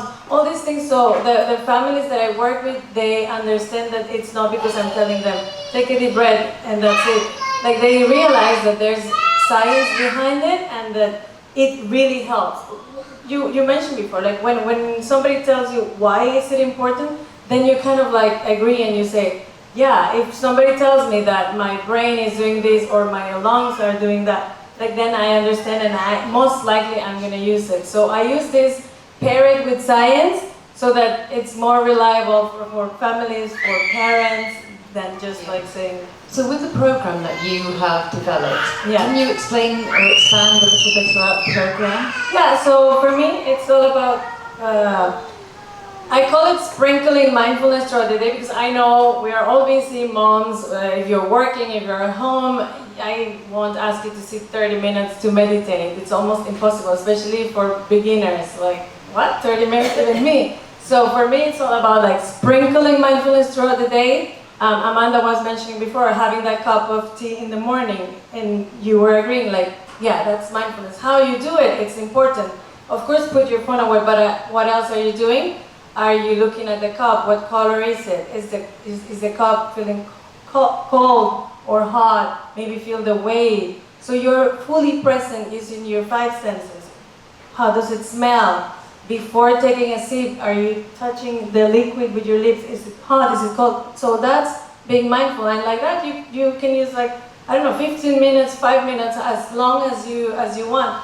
So my program is all about that, like giving these tools for moms that are easy, that you can do while you wait for your child in the car. Maybe I know, if your mom's like, you have to wait 30 minutes, outside just to get a good parking in the school. So instead of scrolling mindlessly through Instagram, you can just like, you know, do one of my meditations that I have in my program. 1 minute, I have from 1 minute to 10 minutes, 12 minutes. So instead of like doing that, you can just, okay, I pause for 1 minute, and then you're ready to see your children, which are tired from being like sitting all day listening to someone, and they're also like holding all their emotions. They come to your car and you're the safe space. And if you are already triggered by work or, I don't know, a conversation you had before, then at least you're going to be more regulated, and the ambience is going to be different because your child is coming to you.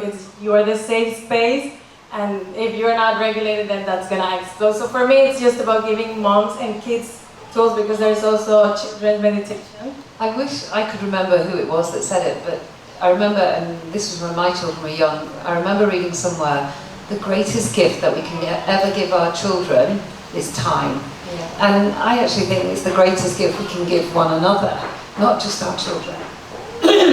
But I also was thinking about, you know, I picked my children up from school, and I remember the last day, and that was after 22 years of picking up my 3 daughters. And I remember it really clearly here at DC. But I do now think, if only I'd known about that mindfulness piece prior to her coming out of school, you know, Eleanor being the youngest, because it did impact. You know, if I got in the car and I was very stressed and I have X number of things to get on and do, then it impacts your relationship for the whole of the afternoon. Yeah. And it's these small things that can have such a profound impact on all our interactions, connections with our children. And not just with our children either, you know, with our partners too. Yeah, and it's that connection that sometimes we're so disconnected, we're in autopilot, we are here, but we're thinking about grocery shopping or sending an email or meeting a client. So it's that connection, so important. Sometimes we don't even hold like eye contact with other people. And of course, if you add the phone into the mix, like then everybody is like, nobody likes, especially our children, they realize, mommy, look at me. And that eye contact is really important on so many levels. So with your children and with them seeing you with your mindfulness and this being your practice, do you, when you suggest something to the children, do they say, okay, mommy, or how do they respond? Yeah, well, as it was mentioned before, modeling, it's all about modeling and parenting. And I've been doing it since I was pregnant, so my kids basically grew up watching me or joining me whenever. I never pressured not my kids or kids that come to my classes. It's always, you are learning by being in the same room. Doesn't matter if you're playing with a book while sitting on your mat or doing it the whole class. So they do it. My daughter, she's 9 and my son is 6. Now my daughter, she's a certified children's yoga teacher. So because they basically grew up like this, what you see is what you do, and she's, I see them both, even my son, you know, sometimes people think that boys don't do yoga or boys are more active. Like the number one thing I get from parents is like, oh no, my kids will never go to a yoga class because they can't do it. But it's a different approach, and everybody can do it. It's just different and beneficial. Again, that is so important and very insightful in that I think the future generations, if we're looking at the world that they're growing into, it is even more distracting. You know, there is this constant competition for everything, for our attention. I remember when the new chairperson took over Netflix, and the first press release said that he was going to wage war against sleep. Now, that is just so worrying, isn't it? That's telling you that it's not about the person, that's how they're looking at it. So for you to be able to deliver that from such a young age, we're equipping them for the future. Mm-hmm. And that brings into all aspects. Every single thing that we've talked about this morning, there's a definite connection, whether it's Amanda and wanting people to believe that they can do it. You know, whether it's Dr. Rafif and her wanting to give more information to help our children, you know, whether it's Marie and that kind of modelling as well. So all of that is going to have such a positive impact. And so now, you know, like with Dr. Rafif as well, and like with Amanda, your book. Yeah. So you now have a book, Yeah. and so talk to me a little bit about your book. Yeah, so my book, I started writing it during COVID, and it's inspired by my kids. It's a book with yoga poses paired with positive affirmations, because I do believe also that if we start at a young age teaching them growth mindset through affirmations and believing in themselves. I guess it was something that lacked when I was little. And I don't blame my parents. I always say, like, our parents did what they could with what they had. And they never told me you're beautiful, you're smart, you can do this, you know, so I always had this lacking. So my book is yoga poses paired with affirmations so it can feel more powerful. It has like an illustration of me and my children, because I want to encourage moms to also join and do it, not just like, here, take the book and I'll just go back to my phone. So I want this to be a bonding activity so you can do with your kids. And it's not necessarily that you have to read from A to Z, like you can just open the book, do one pose before going to school, maybe you have a test, the children have a test, and you know, I'm confident holding a grounding pose like tree pose, and then you're good to go like to the school. And I think it is becoming much more open about the use of mindfulness and the use of yoga.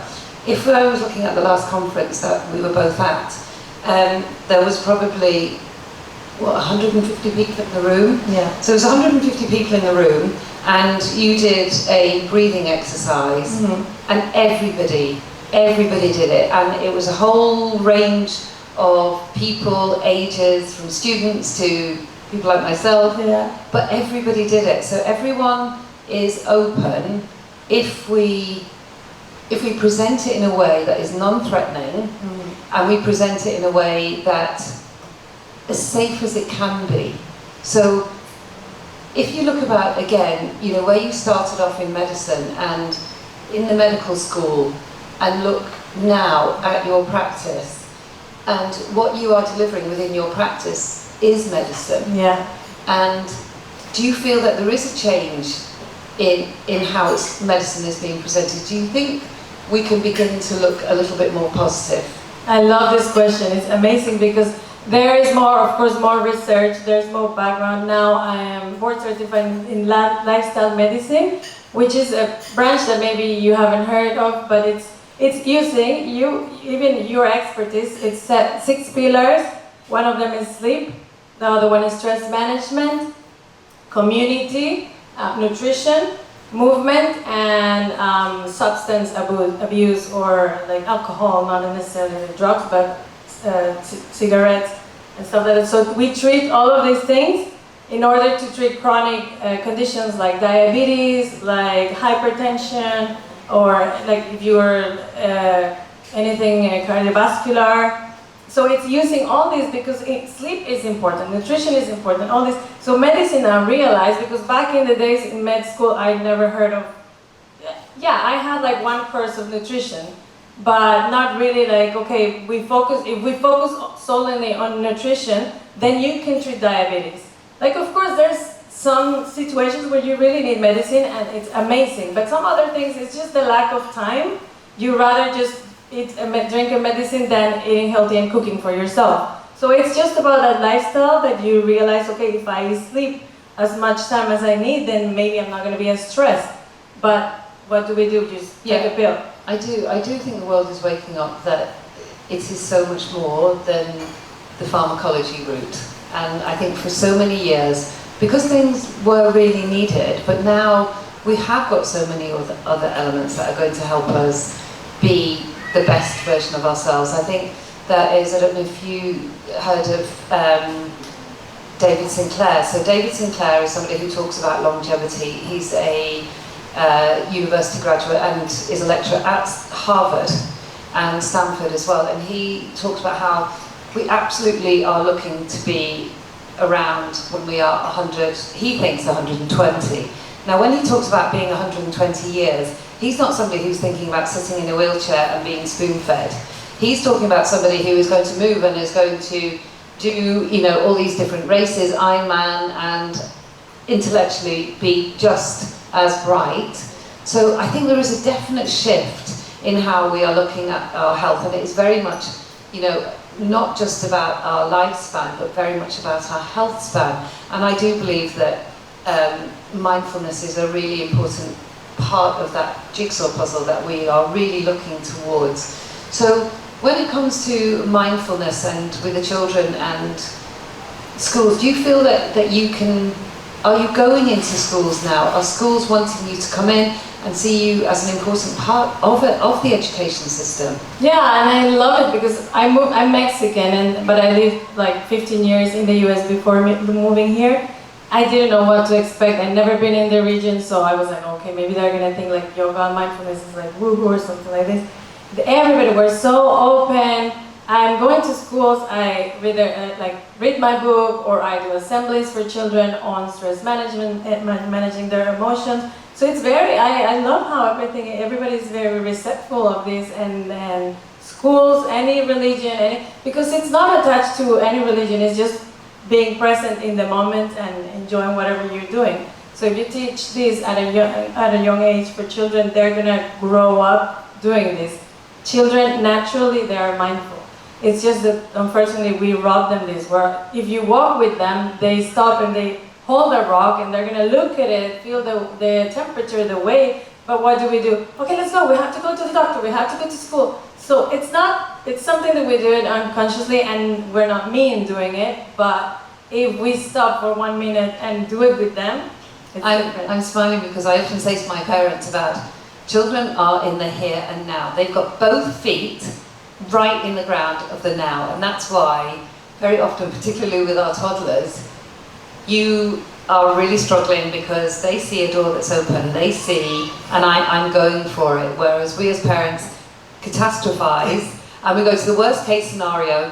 They're not going to sleep tonight, so therefore I'm going to be up with them all night. They're not going to get the right brain development, and.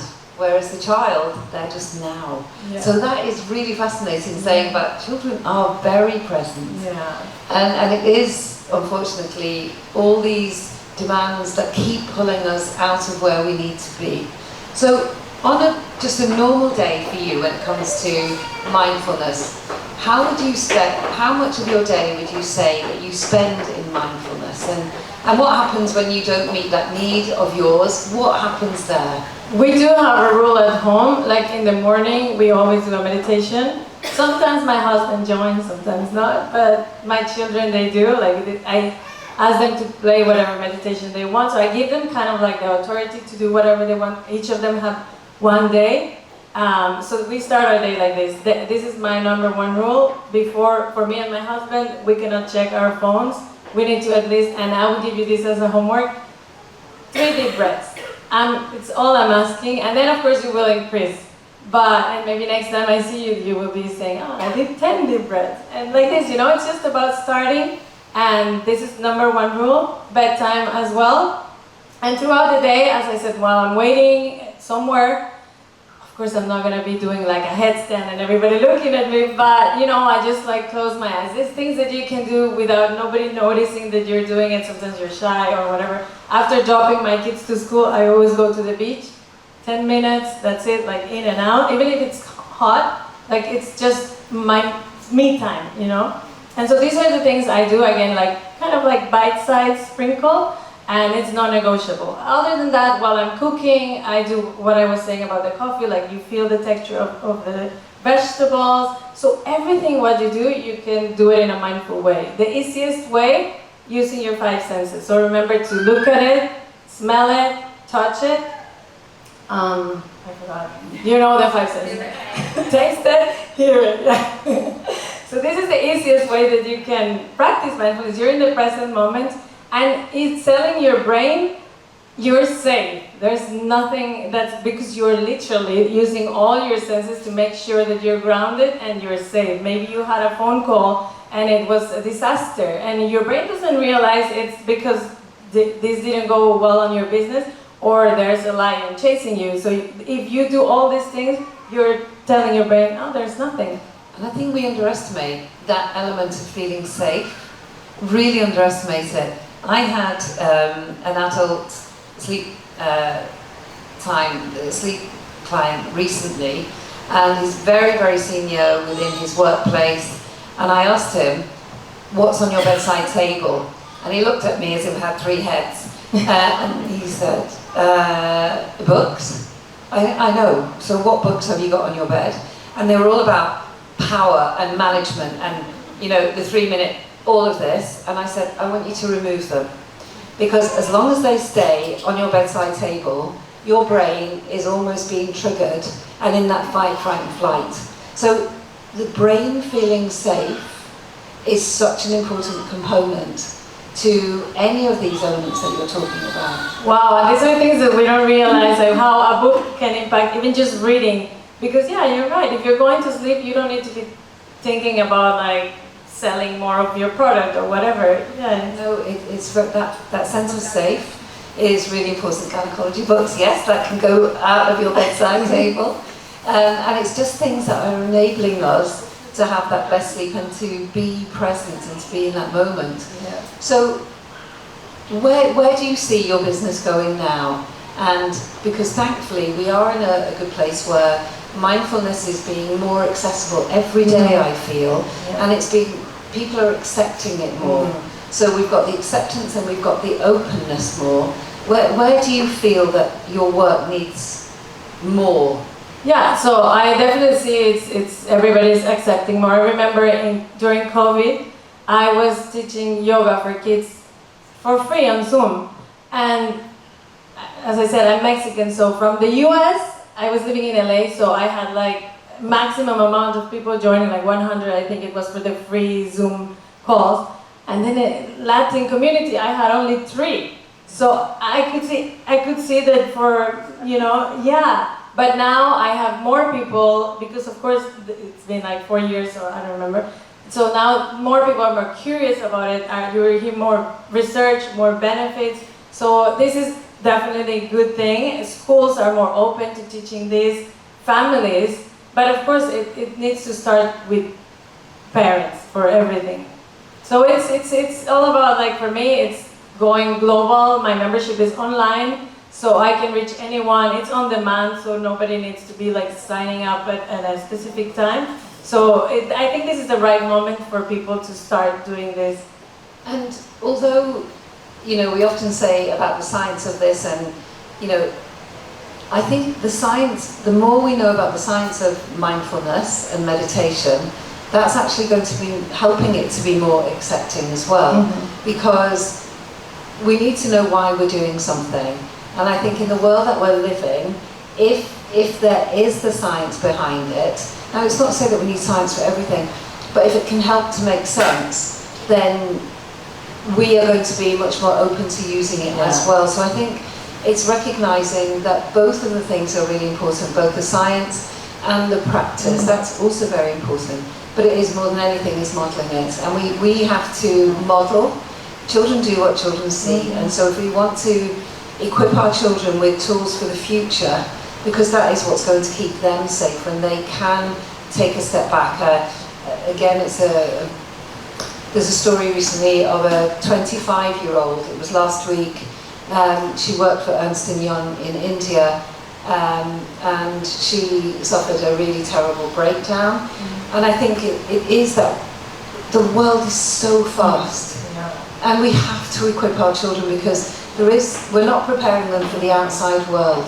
And if any of these tools that we can do that can prepare them, which will then in turn help prepare us, that's also going to be helpful. Yeah, and it's also realizing that children can be stressed, even at a young age when they're 5, 6, you know, for them, I don't know, meeting a new teacher is very stressful. It's the same as me going to a new job, you know, like, so just acknowledging that they do have stressors and that we need to give them these tools, because then for the elderly years, then they're going to need it, and it's going to be a habit. Well, I say, like, you need oral hygiene, or like taking a shower, mental hygiene. You teach your children from babies, or you start brushing their gums. If they don't even have teeth, you start doing it. You start creating that habit, and you help them brush their teeth. Why not helping them taking deep breaths, or, you know, creating that habit? Not necessarily because they're going to do it on themselves, but if they grow up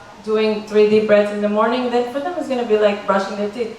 I don't see any adult that doesn't brush their teeth. Of course you feel you need to brush your teeth, but it's teaching them that it feels good in your brain and you feel more calm. Always, if your children start doing this, always ask them after, how do you feel? Like, help them recognize that it's a good feeling. So then, when they practice, they will know that they feel good after breathing. It's even for us. Sometimes we do it, but we don't acknowledge that it's making me feel good. That's why we don't go back to it. And I think that's one of the things that as parents, particularly with young children, where we really want to be doing is helping to build that emotional literacy. When you're asking them about how you're feeling, and they haven't got the words, and you can help them with those words. It's not to give them the words, but you can help them. And you know, I often, if I have a child who says they're scared, I get them to describe whereabouts in their body they're scared. You know, are you scared in your hands? Are you scared in your mouth? Are you scared in your feet? And suddenly they start to then think about break the scaredness down as opposed to this great big scary monster or great big fear, because you know they might not feel the fear in their hands, and they'll say, no, it's not in my hands, I feel it here. So it's building that emotional literacy for them and helping them, you know, to come to those places that will really help them. Again, all about the future. Yeah, and it's that awareness. Yoga can help you be aware of your body and how making you feel more, okay, I feel this in my body, this heaviness or this tension. Yeah. And that's what the stillness of yoga So does. if has anybody got a question that they would like to put to Dr. Sandy?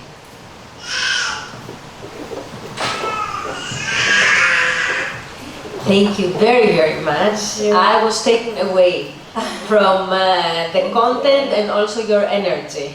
That's amazing, really.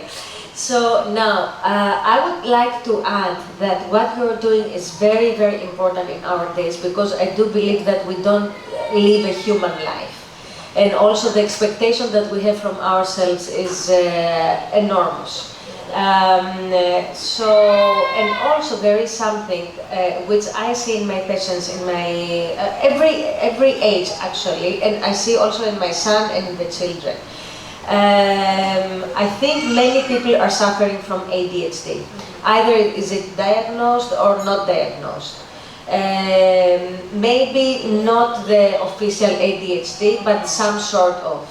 The stimulation that we get every day, and poor children, so much information from screen, from everywhere, I mean, you know, and then that makes them be all over the place and not being able to focus.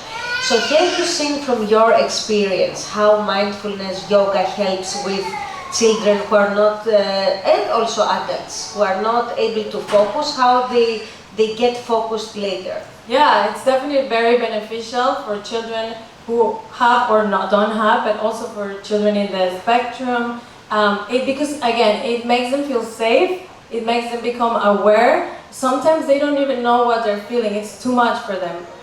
And becoming aware is like feeling in the body like this anxiety, and knowing that if you're doing a pose, this makes you feel grounded, this makes you feel connected to your brain and to your body, and sometimes to your heart, because we do a lot of work mentioning the heart, opening the heart, the emotions. So it's really beneficial for everyone, especially for children who are in the spectrum or different needs.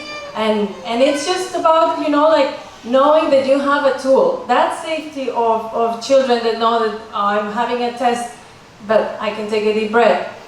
It's this that helps them. And now if we talk about adults, then of course it's the brain that changes and that makes you feel better. It's all about like knowing that you feel better. It's all about giving it the chance, because a lot of people say, no, it's not for me, I'm not gonna sit. But it's different ways you can do it. It's not just sitting down and that's it. You can even do it painting. You can do it while you're dancing. You can do many things. And there's so many tools, visual tools that you can use, especially with children. It's completely different yoga class from adults. It's dancing, it's crafts, but everything with mindfulness. If I'm showing them how to breathe, I use a breathing ball so they can imagine how their belly is expanding. I cannot ask them, okay, take air out to your belly. And then they're gonna be like, yeah, how do I do it? But if I show them that the belly is expanding like this, then they feel it, how Julie was saying with the balloon. It's just using those tools so they can become aware of how it feels, and then then they will ask for more. And where can we find you? Is it only online or also physical classes? Yeah, I have online my program, Instagram. I share like bits at my Mindful Mom Life, and then now I started teaching in Burj Al Arab every Saturday for children. This Saturday is the first class at 9:30. So if you wanna go, leave the kids there, go to the spa. And prenatal yoga at King's College, and yeah. Saturday from, depending on your child, as Julie mentioned, your children, 5 to 6 to 10, 11. Depends on how. I had children from 5, but it's...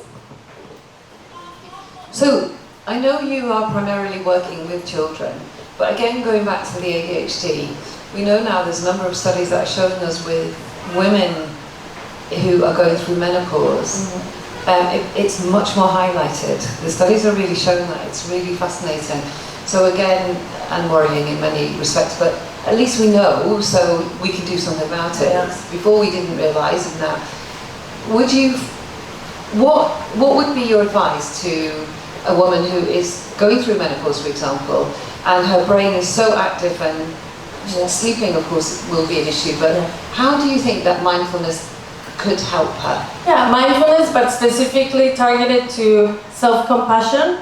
I think a lot of times we are very hard on ourselves, especially through menopause, and we have all these other people, men, like say, oh, you're going through menopause, like if it's a bad thing.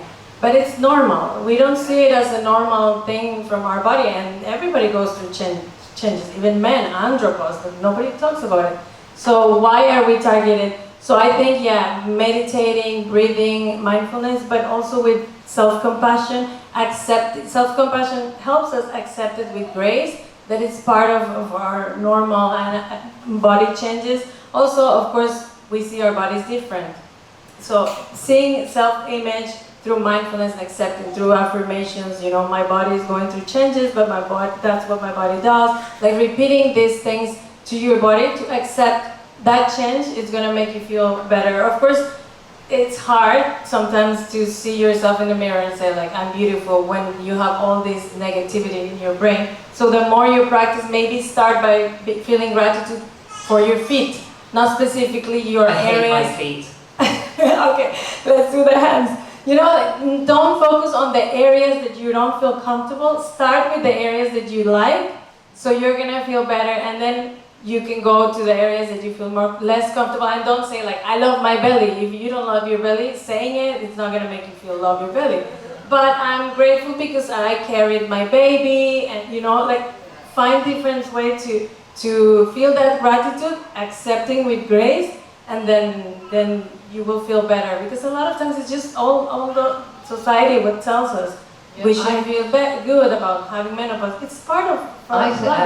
I had a woman talk to me recently, and she's very senior within the workplace, and she is often having meetings with all the board members, and she is a member of the board, and she was having hot flushes, and she said, oh, what happens, Julie, if I'm in there and that? And I said, well, first of all, make a joke about it if you want to, but you might just say, this is just one of those hot flushes, because particularly within that board meeting, when we normalise it, that's what's actually going to help all the other, particularly the men, go home and say, Marie, what happened to me? She said this.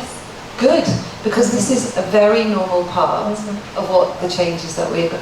But again, it has to come down to us normalising it. And I said to her, I said, look, you can do one of two things. You can make a joke of it, because you might be able to say that, because she does have a great sense of humour. So I said, you could do that. That's where you could really get across. Or I said, you could just say, oh, it's really hot. That's that time. So we've got to normalise it and not, keep hiding it. We've got to bring it out. So I would like to say a huge thank you. And I wish I was coming up on Saturday for the yoga class at the Burj Al Arab, definitely. But honestly, please look up Dr. Sandy on her Instagram page. There's lots of really lovely information there. Her book is also really lovely, so please have a look at that. Thank you, Julie.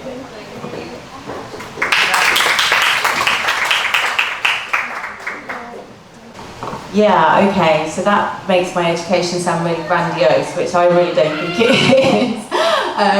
But yeah, I think I just gathered lots of different kind of bits of study along the way. So I actually left school with only my GCSEs, because unfortunately my mum died very suddenly whilst I was taking my GCSEs. And it was quite lucky that I actually scraped through and I got the ones that I did.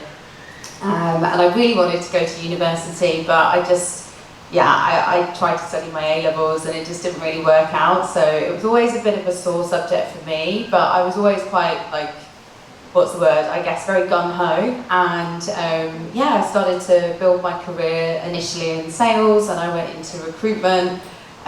So I started to move through this kind of corporate career path. And then I moved into banking and I started to forge a career in HR, people development, and that's where I really started my coaching career. And I got to my early 30s and I thought, you know what, there's that itch, I just really need to go and get like a degree or something like that. And I didn't really think that I could do it. So that's when I actually applied to Westminster Business School without having a bachelor's to see if they would let me in to do my master's. And they did. So that's how I came to study at Westminster Business School. And then after that, I was like, yeah, do you know what? Maybe I can do a little bit of studying. And so it's kind of just really unleashed from there. And so I studied at Harvard Business School because, I started to get to the end of my corporate career. Sorry, I'm sort of jumping around all over the place, but I started to get towards the end of my corporate career knowing that I wanted to set up my own business at some point. And I knew I wanted to set up a coaching business because I'd always been involved in coaching, but I just didn't really know what my niche was really going to be. So this is when I started to explore all the more, and I studied at Harvard Business School because I wanted to learn about sustainable strategies and how you can embed those within business. And then it helped me to kind of build the confidence and go off and study like different coaching modalities. So I studied to be a life coach, a life purpose coach, studied my NLP. I've just started my NLP Masters this week as well. And then I also discovered, I didn't really discover, but I always knew that I had a bit of a passion for styling and fashion. So that was something that I studied along the way as well. So so when I left my corporate career, my original idea was to set up a style coaching business. So helping people to learn how to style themselves, but also helping people to build the right kind of mindset towards their styling. And then I started to work with clients on a styling basis, and I realised that actually a lot of the reason why people were coming to me for styling is because they'd actually been through some kind of significant change in their life, or even just a collection of minor changes which had kind of led them to believing that they just completely lost a sense of who they were. And I thought, you know what, I feel like there's something just a little bit deeper here. And that's how the personal identity coaching was born. So that in itself, just realising that there may be something more and losing their identity with people, you wanting to go in deeper, most people would have ran away.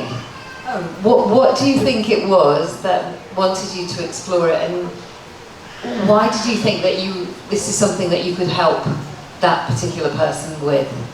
What was it? Yeah, so I think in parallel to everything that I've just told you, which is already a long-winded story, so apologies, but I've also had my own personal challenges along the way. So I already explained that my mum died quite suddenly when I was younger. But I was bullied quite a lot when I was younger as well.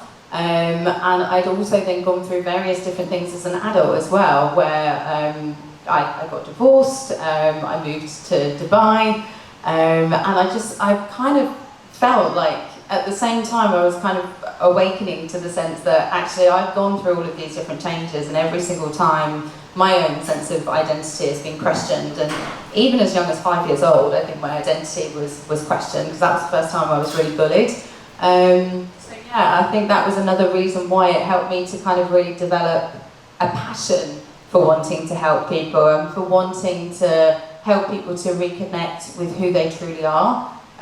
Because I believe that once you do that, you really build a sense of who you want to be in life, and what you actually want to do, and how you want to live.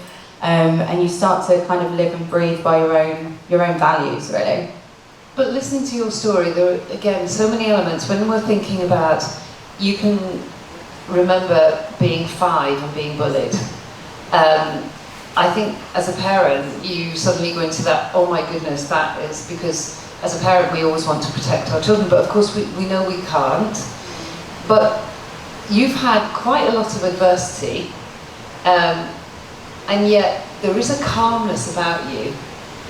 There is this, every time that we have met, there is that calmness, and I just wonder about how, you know, our past really brings us into the future, and it's all of those experiences that has led you to be that calm person you are now. Because no matter what is thrown at you, you know, you can navigate that in whatever way it is that you will do.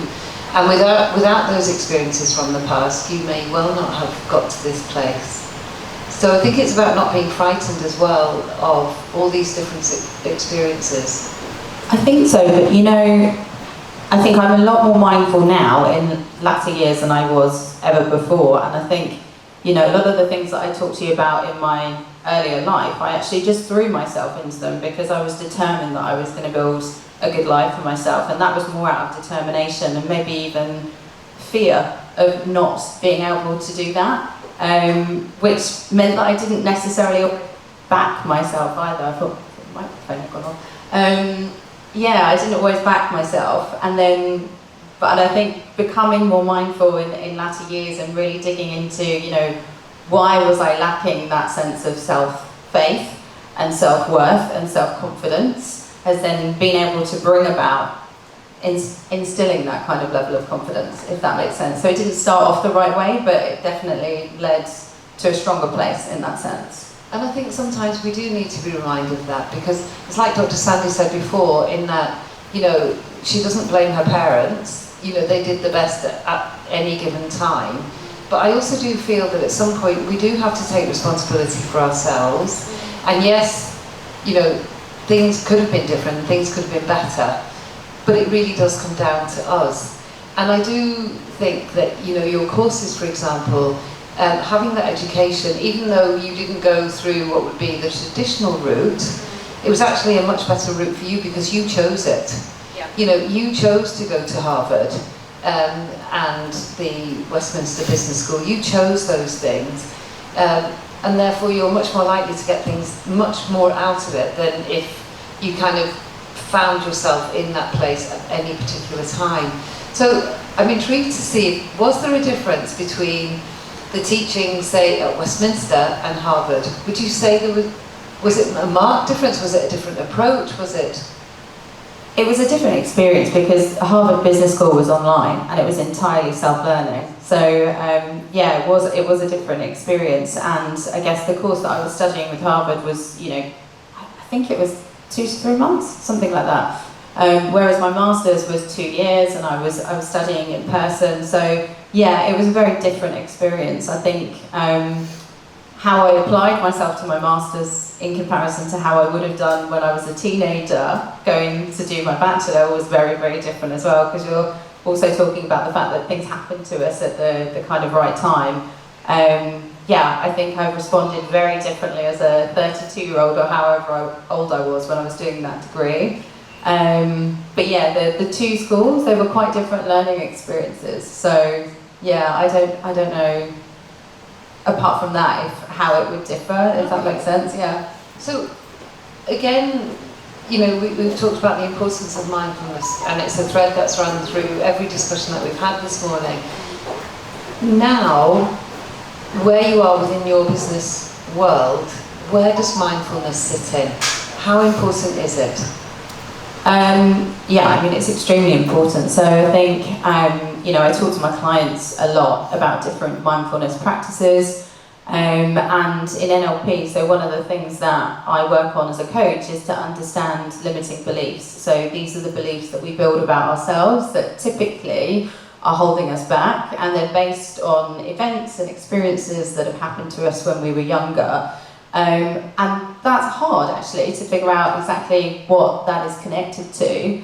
And actually your mindset and your mindfulness practice is one of the first things that can highlight that there's something going on that sits beneath the surface. So if there's a certain limiting belief that's holding you back, so for example, I have one in particular which is really small and I've had to work on quite a lot, but I have a belief that I can't ride a bike when I actually can ride a bike. And I know that because my family were quite poor really, and so they didn't get me a bike until I was a lot older, and then I was riding a bike a lot later than everyone else, and so that's where that stems from. And even now, I have a road bike, which is like, you know, one of the ones where you lean forward, and even when I first get on it, I hear that little voice inside my head that's going, you can't ride that. And so therefore I have to go, no I can, and I have to remind my head why I can and how many times I've ridden this bike and so on and so forth. So, but understanding that comes from that mindfulness practice, so that you can start to tune into what your inner dialogue is telling you, essentially. Yeah, and until we know these things about, and we can identify why are we not able, why do we think we can't ride this bike? Where does that come from? And it's only until we be honest with ourselves about where it probably has come from can we then move forward. So what would be a typical mindfulness practice of yours? So I think definitely tuning into the internal dialogue and the internal narratives, and I think sometimes it's really actually hard to pinpoint where they're coming from, and also actually to identify that they're even there. So I read a statistic that I think only 50% of us have internal narratives and internal dialogues going on, but I always find that really surprising, because when I start to work with people and they go, no, I don't think I have that, and then I go, okay, let's give you a few tasks and we'll just see.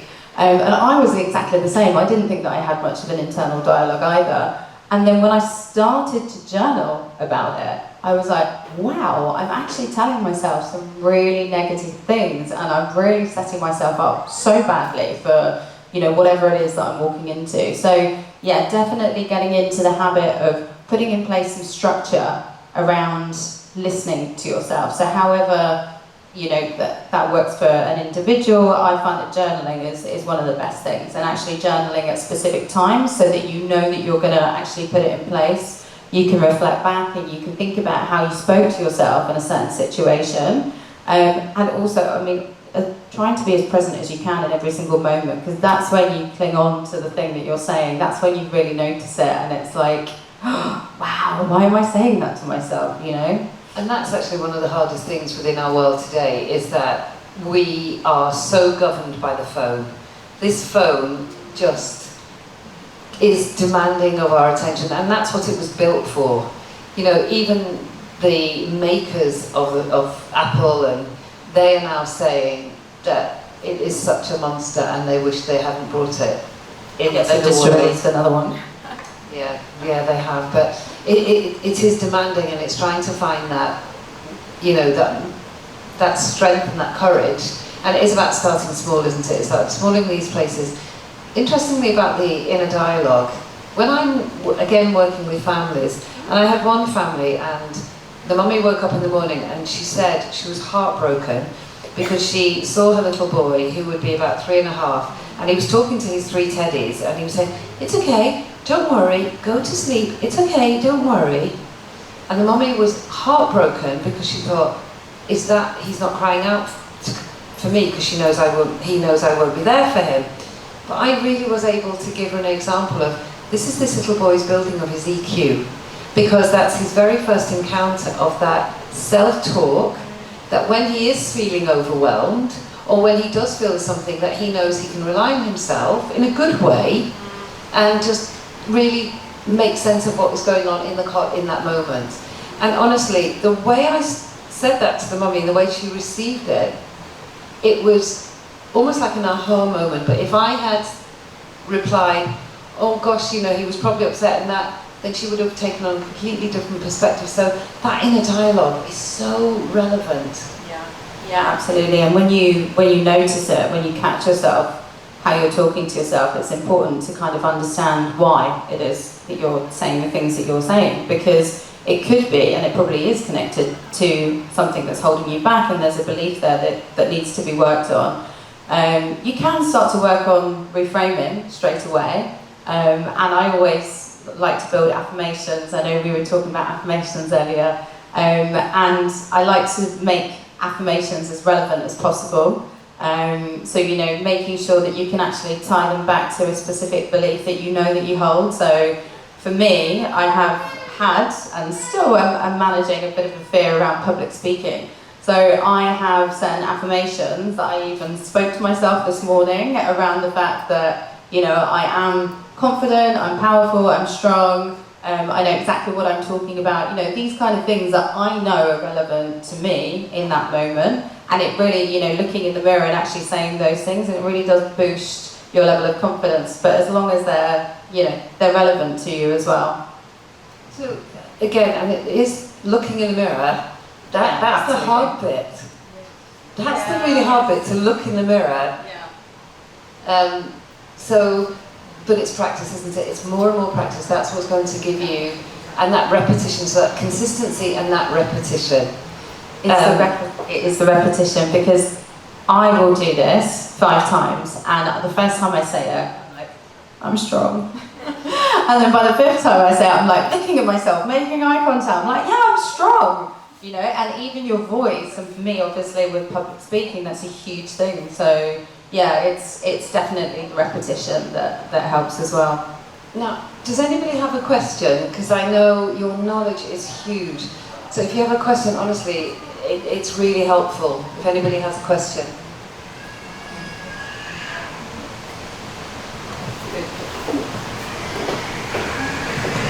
Thank you very, very much. So about the affirmation, because we all hear how good it is and how helpful it can be and so on, but it's extremely difficult to start. How do you start? I mean, I started sometimes to do high five or, you know, saying some nice things, and I felt so ridiculous, you know, so I thought, oh, I can't do it. So how do I overcome this stage?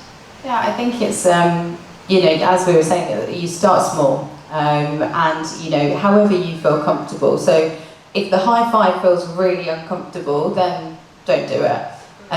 Think about something that's going to make you feel better about the thing that you want to feel better about. So, and also try to link it back. Make sure it's relative and it's relevant to you as well. So if you can connect it to a moment or an event which, for some reason, has supported a belief that you want to either eradicate or you want to reframe, then connect it back to that moment. So, you know, for example, if I'm trying to actually think of some of mine, but like some of mine are connected to certain periods in my life as well. So when I was in my 30s and I relocated to Dubai, I didn't have that much confidence or faith in anything that I was doing. I'd just gone through my divorce, and actually I still did it. So one of the things that I tell myself is I'm powerful and I'm strong. I'm talking to 35-year-old Carina, but actually it's just as relevant to 43-year-old Carina now when I hear it. So if you can try and think about things like that and try and connect it back, and then even if you just start with just a couple, like 2, 3, try to repeat it and try to make eye contact with yourself, look in the mirror. It won't always feel comfortable, it doesn't feel comfortable for me at the beginning, but by the end of it, it really does. So those would be just a few small tips, I guess. Anybody else?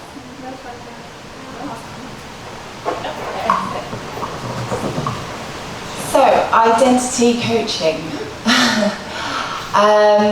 What would someone expect if they were to take a one-on-one session with you for, I think, 45 minutes or an hour? Yeah. So I think one of the first things that I would work on with an individual is understanding their values. So we talk about values a lot, and I think values do get looked at sort of periodically. You know, maybe we need to check in and look at our values every few years.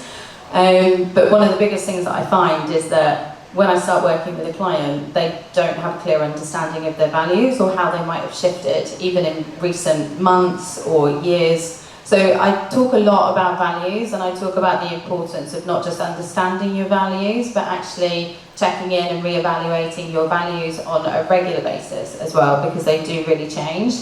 And then trying to connect, once we understand values, then we try to connect and we try to embed these values in everything that you're doing. So you're living and breathing by your values. So that's the biggest thing that we focus on. Also looking at beliefs as well. So we just talked about it before, but just trying to work through and uncover whether there are any kind of beliefs that we need to work on.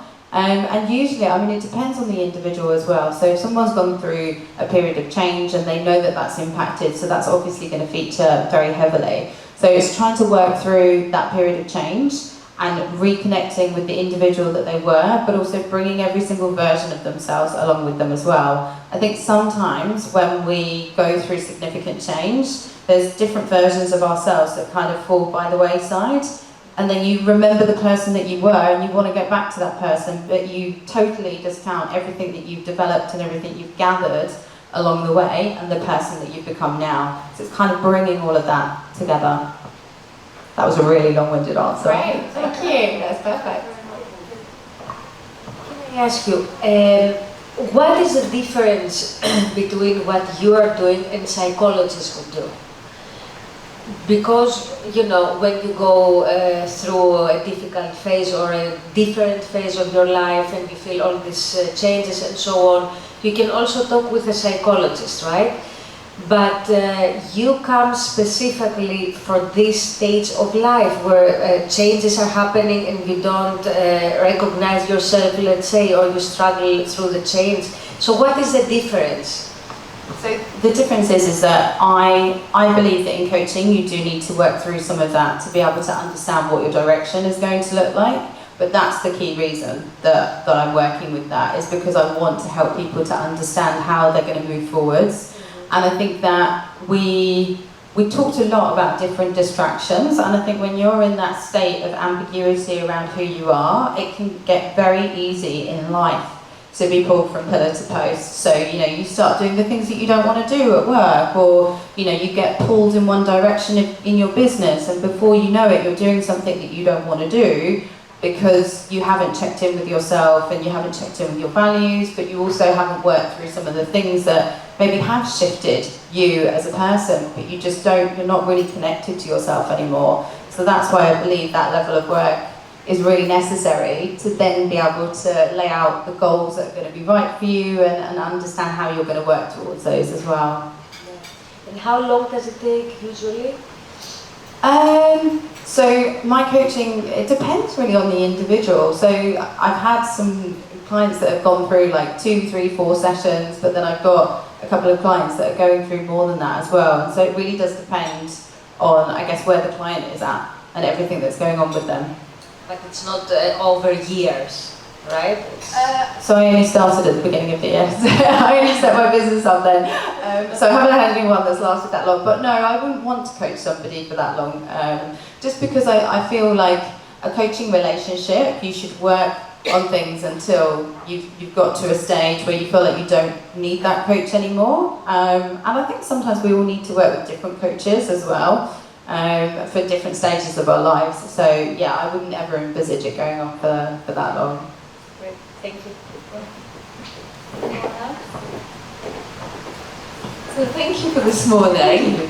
I always learn so much. Whenever I talk to you, I always learn so much. And again,